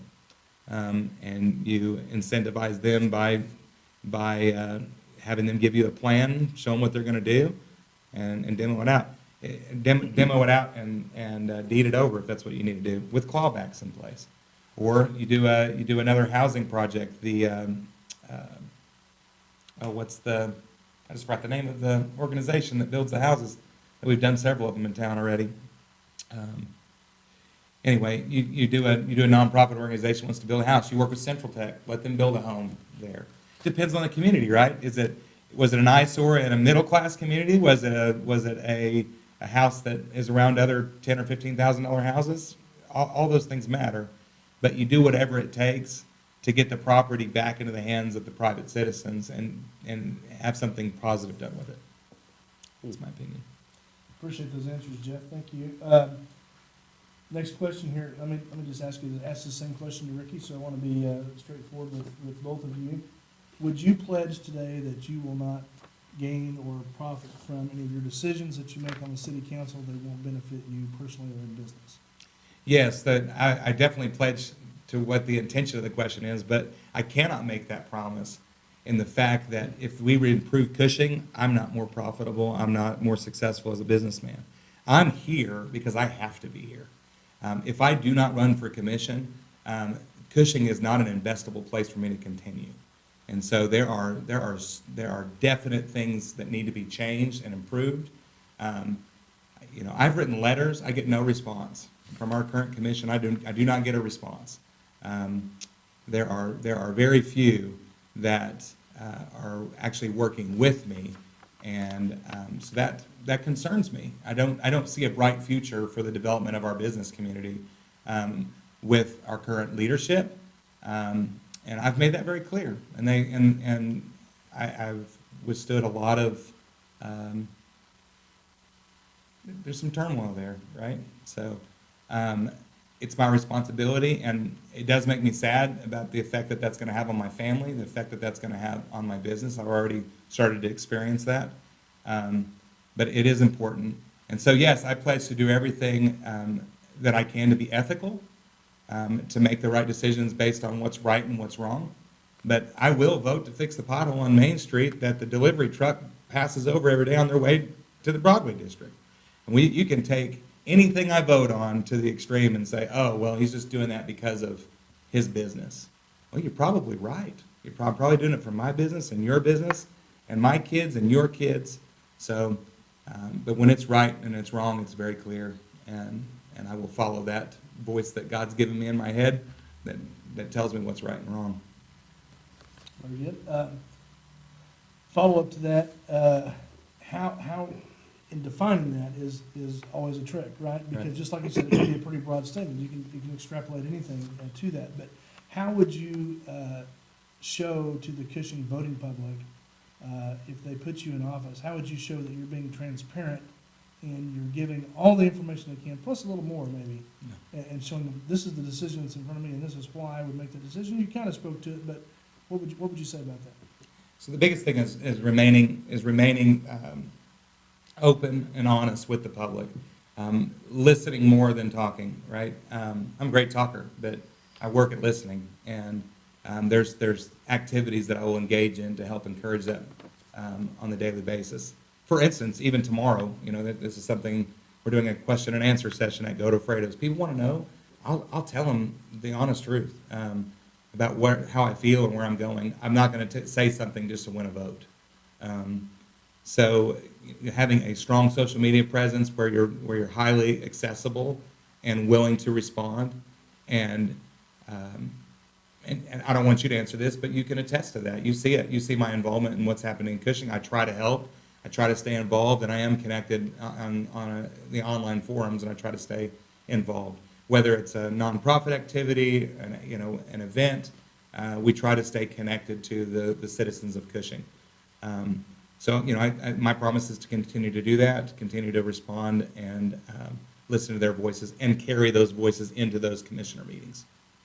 So. Okay, we're gonna shift gears. Go outside of town a little bit. What would you do with Cushing Lake? What needs to be done with Cushing Lake? Let me rephrase that. What needs to be done with Cushing Lake? What needed to be done with Cushing Lake is the better question. If I could rewrite your question, but that's old news. So now we have a mess to clean up. We have a big mess to clean up, which is going to be very costly. And Cushing Lake has a ton of potential. Everything from fishing to duck hunting, kayaking. There's all kinds of things that you could do out there, and we missed the boat on that. And today we have a decision to make that's going to cost us millions and millions, if not tens of millions of dollars, depending. I talked to Steve Orton a month or so ago about Cushing Lake. He's very passionate about Cushing Lake, and we talked about the spectrum. And in order to do something with Cushing Lake, you have to define the spectrum of what can be done with Cushing Lake. One side of the spectrum is to do nothing and walk away. That's, we look at it, where's the spectrum? The full side of the spectrum is to make it the next Lake Keystone, right? With RV campsites and boat docks. Neither of those are necessarily great solutions, right? But somewhere in the middle, there is an answer there. And the more likely and the more possible it is for that to be a backup water source, the more you see me going all the way over here as far as you want to go. But without it being a backup water source, I find so many more things that we could be spending money on that are important and that raise revenue. Because unless you get out into the deep side of that spectrum, you're not going to put revenue back into the city, and you're not going to attract people that are already going to Keystone or Stroud without really getting extreme. So it's a very hard conversation that needs a lot of commissioner time. So How would you, if you were to go somewhere in the middle of the spectrum, sure. fund it? Well, one, I wouldn't fund the lake and then borrow for power. So that's where it is on my priorities list. I wouldn't fund the lake and not do roads.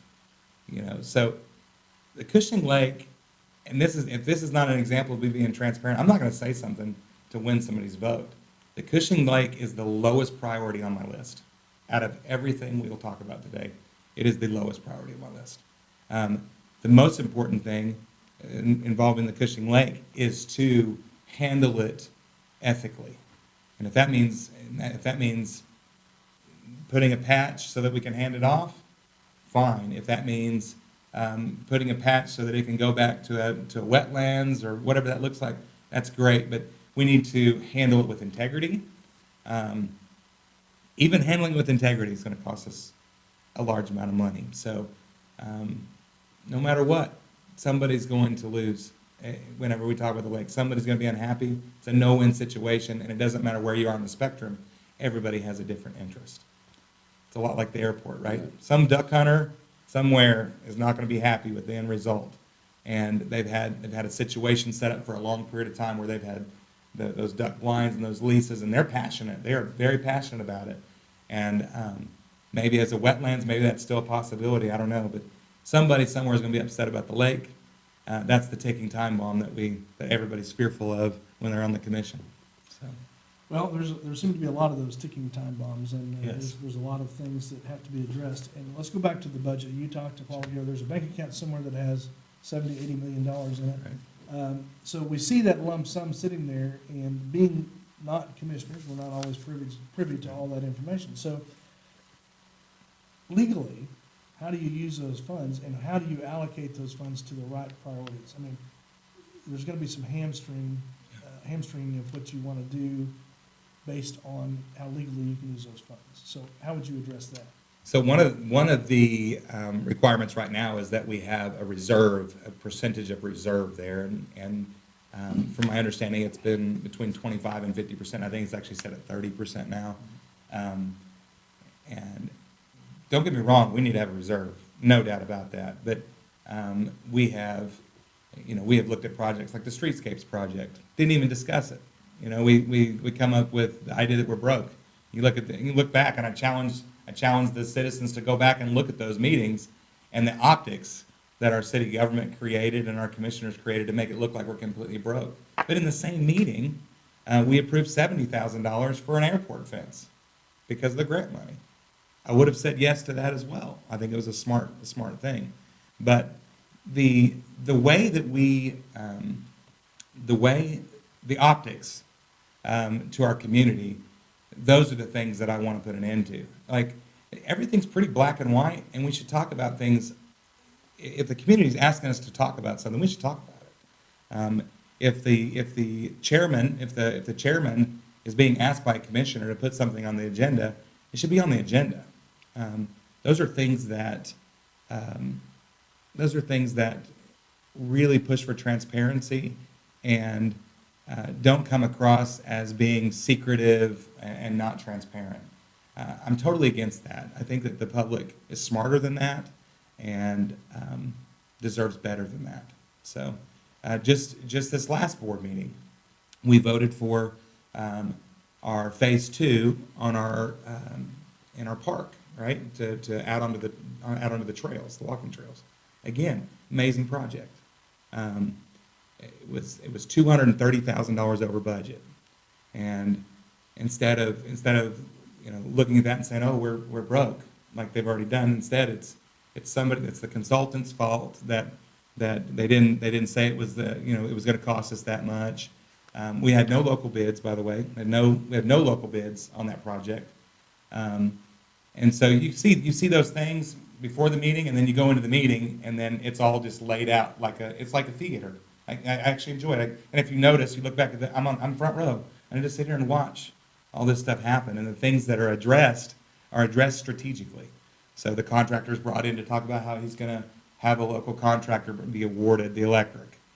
So, that checks that off, because it's obvious that these things are problems before that vote ever goes into place. The community's going to have, maybe some negative thoughts towards that. So let's address all those things, beforehand. And if you'll notice in the meeting, Terry said, this is money this is not sales tax money. This is money that is provided by the hospital rents. Well, it's still money. I don't care where the money's coming from. It doesn't matter if it's your sales tax or if it's the hospital rents. It's the city's money. And so, as citizens, we need to look at every penny that's spent and every penny that's saved, and interest. I mean, those are the hard questions that I'm asking. To be right? fair to Sure. your opponent, your It was time. overtime. But Oh, it's- good. Thank you. You're welcome. It was a guy. Thank you, Jimmy. I apologize for going over time. No, that's right. I'm going to just scratch a quick We follow-up. need one of those question. chess timers. I know. Right. That's just the way it goes. Stop it. I get Look, 3 more minutes on the next one. Yeah. We're local. We're a little more. No, sorry. It's not like the national. We're all, you're all right. So you mentioned, the chairman of the board setting the agendas, and we had this discussion with Rick as well. It sounds like to me you want more input on what goes on that agenda and how that process works out. Now, that's kind of the way, I don't know if that it's certainly not a legal matter. It has to be posted 24 hours before. All those kind of stuff is fulfilled. But how do you want to see that process change on setting the agendas? Well, I think out of mutual respect for the other commissioners, the mayor, the chairman, you would think would be taking those things into consideration, and I give him the benefit of the doubt that he does, and I would hope that he would. What do I see today that is in place that I'm not excited about? Look back at the streetscapes agenda during that commissioner meeting. There were still things changing hours before the meeting, just right up into. So you have to request permission from the city manager to even speak as a public citizen. And I value why that's in place. That's in place to control the public, to control the meetings, to limit what feedback happens without knowing it's coming. And we've all watched Facebook and the funny city council meetings that are out there with crazy lunatics showing up and saying stuff. Yeah, it avoids that. But it also censors folks that want to say something and have something to say. I criticize our community for not showing up. We have very poor attendance at City Hall. And I've been guilty of that in years past, too busy, and the results of our city is on us. It's on our back as citizens. It's our fault or our win. Successes are our win, and the things that don't go right are our fault because we're not involved enough. So I would love to see, though, citizen input be allowed at every meeting, and you just step up and you get your 3 minutes. If you want to say something, say something. We'll probably hear from my father-in-law a lot more than we really want to, but it would be there. And love you, Dad. Yeah, I would end with that. Yeah. Sure. Love you, Dad. I had 14 seconds and I said love you, Dad. There you go. All right, yes, sir. All We right. have about 10 minutes left. So Okay, just so you- we talked about the, sales tax incentives that were, granted to you, and, even Ricky felt like that was a good investment.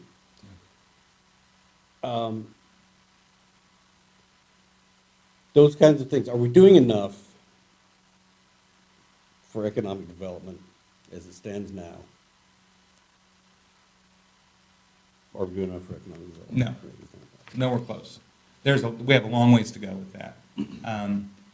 We would consider economic development waiving a transformer fee or hooking up somebody's sewer, connecting, or waiving some permits. These are all inflicted things that make it difficult to do business here to start with, inflicted by our city. So an incentive, that's not what an incentive is about. An incentive is not enforcing something that shouldn't have been there to start with, right? You look at utility deposits are through the roof. They're very expensive. There's no forgiveness there. Like, I don't have a utility deposit with Summit, right? I have good credit. You wouldn't have a utility deposit if you lived in the city of Stillwater, if you were on long enough with them, 6 months, and had good credit, had auto debit. But yet, we have huge utility deposits that are never returned, and the response is, oh, you can get a bond or you can get a letter of credit. All those things cost money. All those things cost a percentage of that annual, year over year. So for us to provide incentives, and a true incentive is something where you're offering something to make business better. And there are opportunities. Sales tax incentives one, TIF is another. There are lots of opportunities to incentivize people to come. It might even be, I had one community reach out and wanted to give me a piece of land to bring a Dunkin' Donuts. Say, hey, you bring one of those Dunkins here, we'll give you this piece of real estate that's by all this additional traffic. And I don't want to let the cat out of the bag on where that was, but you look at that and go, man, we're just missing the boat, right? We're missing a lot of opportunities there. The TIF, just to be clear, the TIF here has not created anything for our community. I have one, Joe, and you'd be interested to know this, I have one TIF reimbursement that was filed over 5 years ago when it first came out for $12,500. That's it. So if you would like to engage in the TIF, there's plenty of opportunity for you to do that and get in line, but I've never received a penny from the TIF. So for anybody who thinks that I've come in and making bukus of money on the TIF, is completely incorrect. And all of the sales tax incentive money was spent on items that code would not compromise on. There was zero compromise. I had to have sprinkler systems, go to Kane's Ballroom, go to the Brady Theater. There are no sprinklers in those places. But in order for me to fix the bathrooms, no compromise, going to have a sprinkler system. And so we meant it. When we said, hey, we're done, we're going to sell the theater, it's not worth it, we meant it.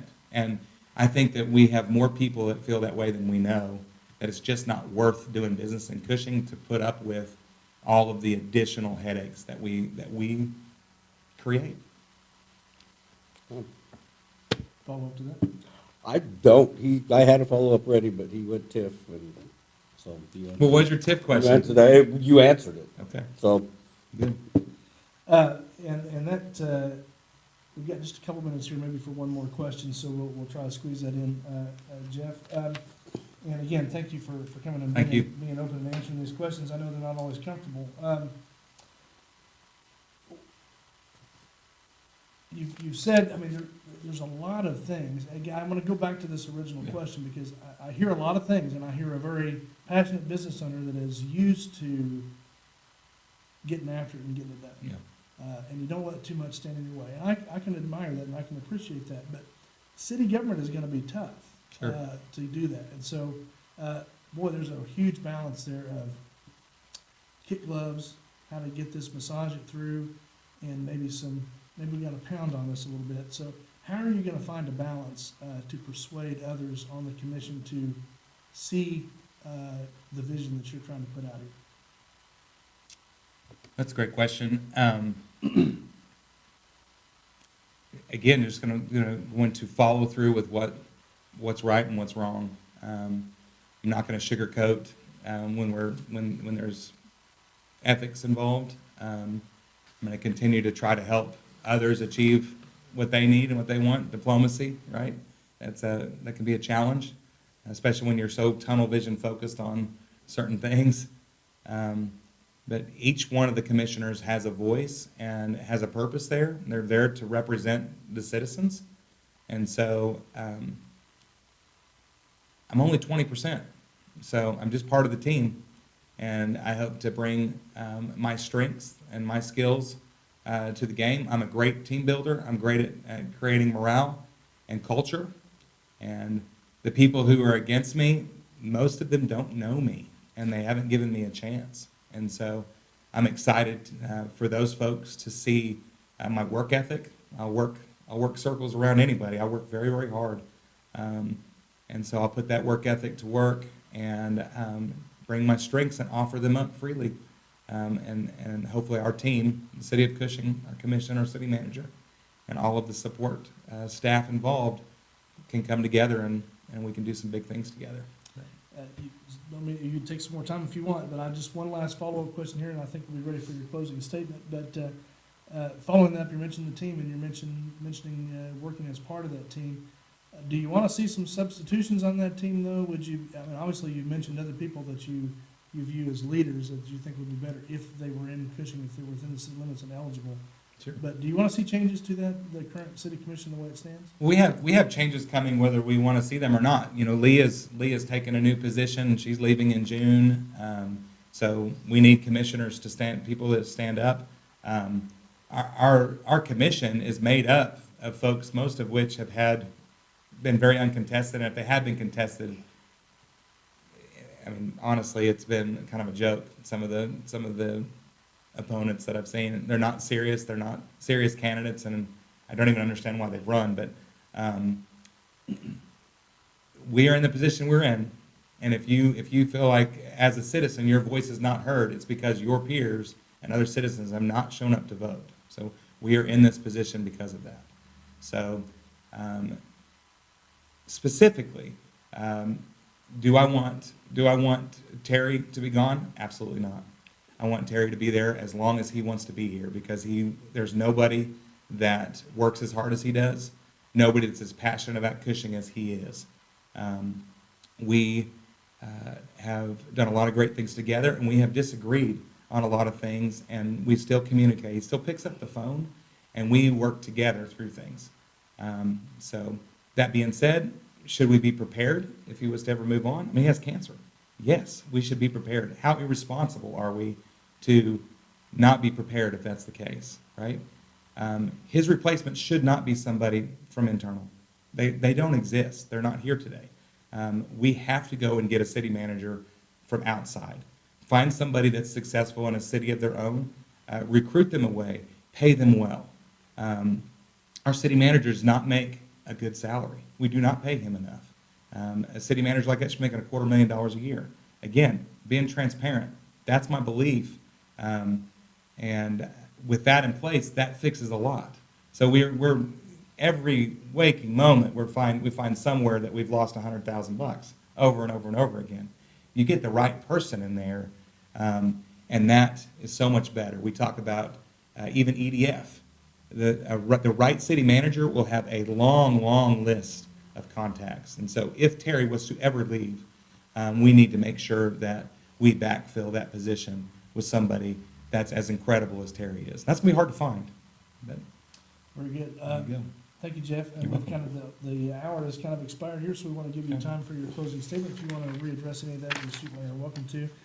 So we'll give you the final 3 minutes here for you to take the floor. Thank you. You bet. Thanks again for having me, JD, Joe. Really appreciate that. Tomorrow night, Thursday, March the 2nd, Goto Fredos will be hosting a Q&A session at 7 p.m. in Fellowship Hall, so that the citizens can have their questions answered. Everyone's welcome to attend. Whether they support me or not, you are welcome there. The purpose is for the voice of the community to be heard.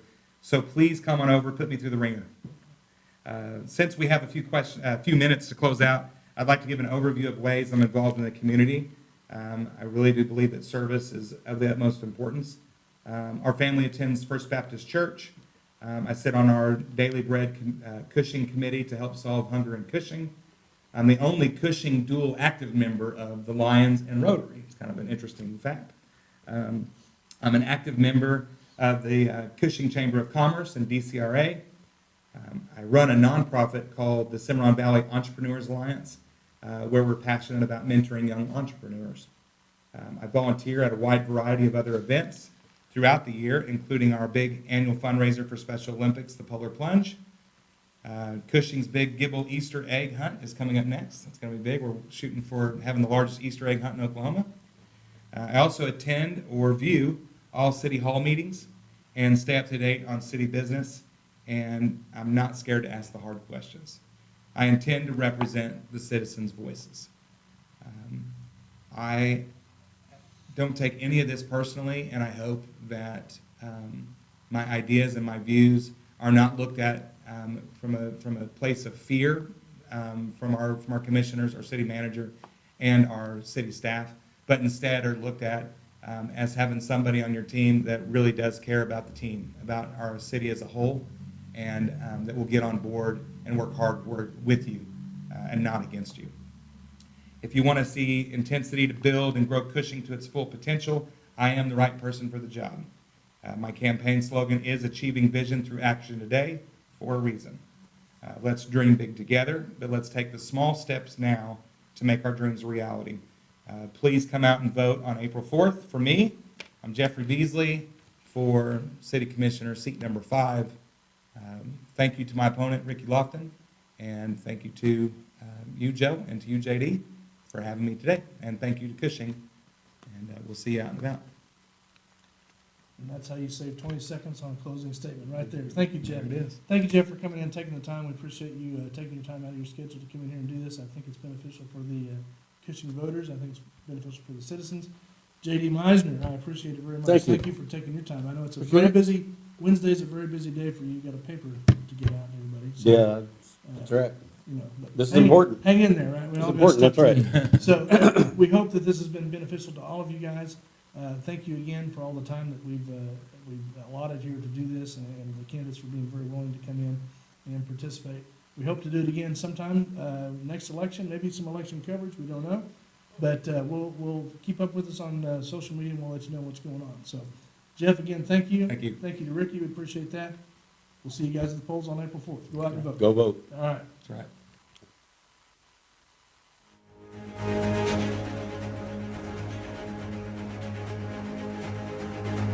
Both candidate sessions will be available on the Cushing Citizen and Hub Network social media pages through the Seat 5 City Commissioners election on April 4th. Thank you for watching the Candidates Forum, brought to you by the Hub Network and the Cushing Citizen.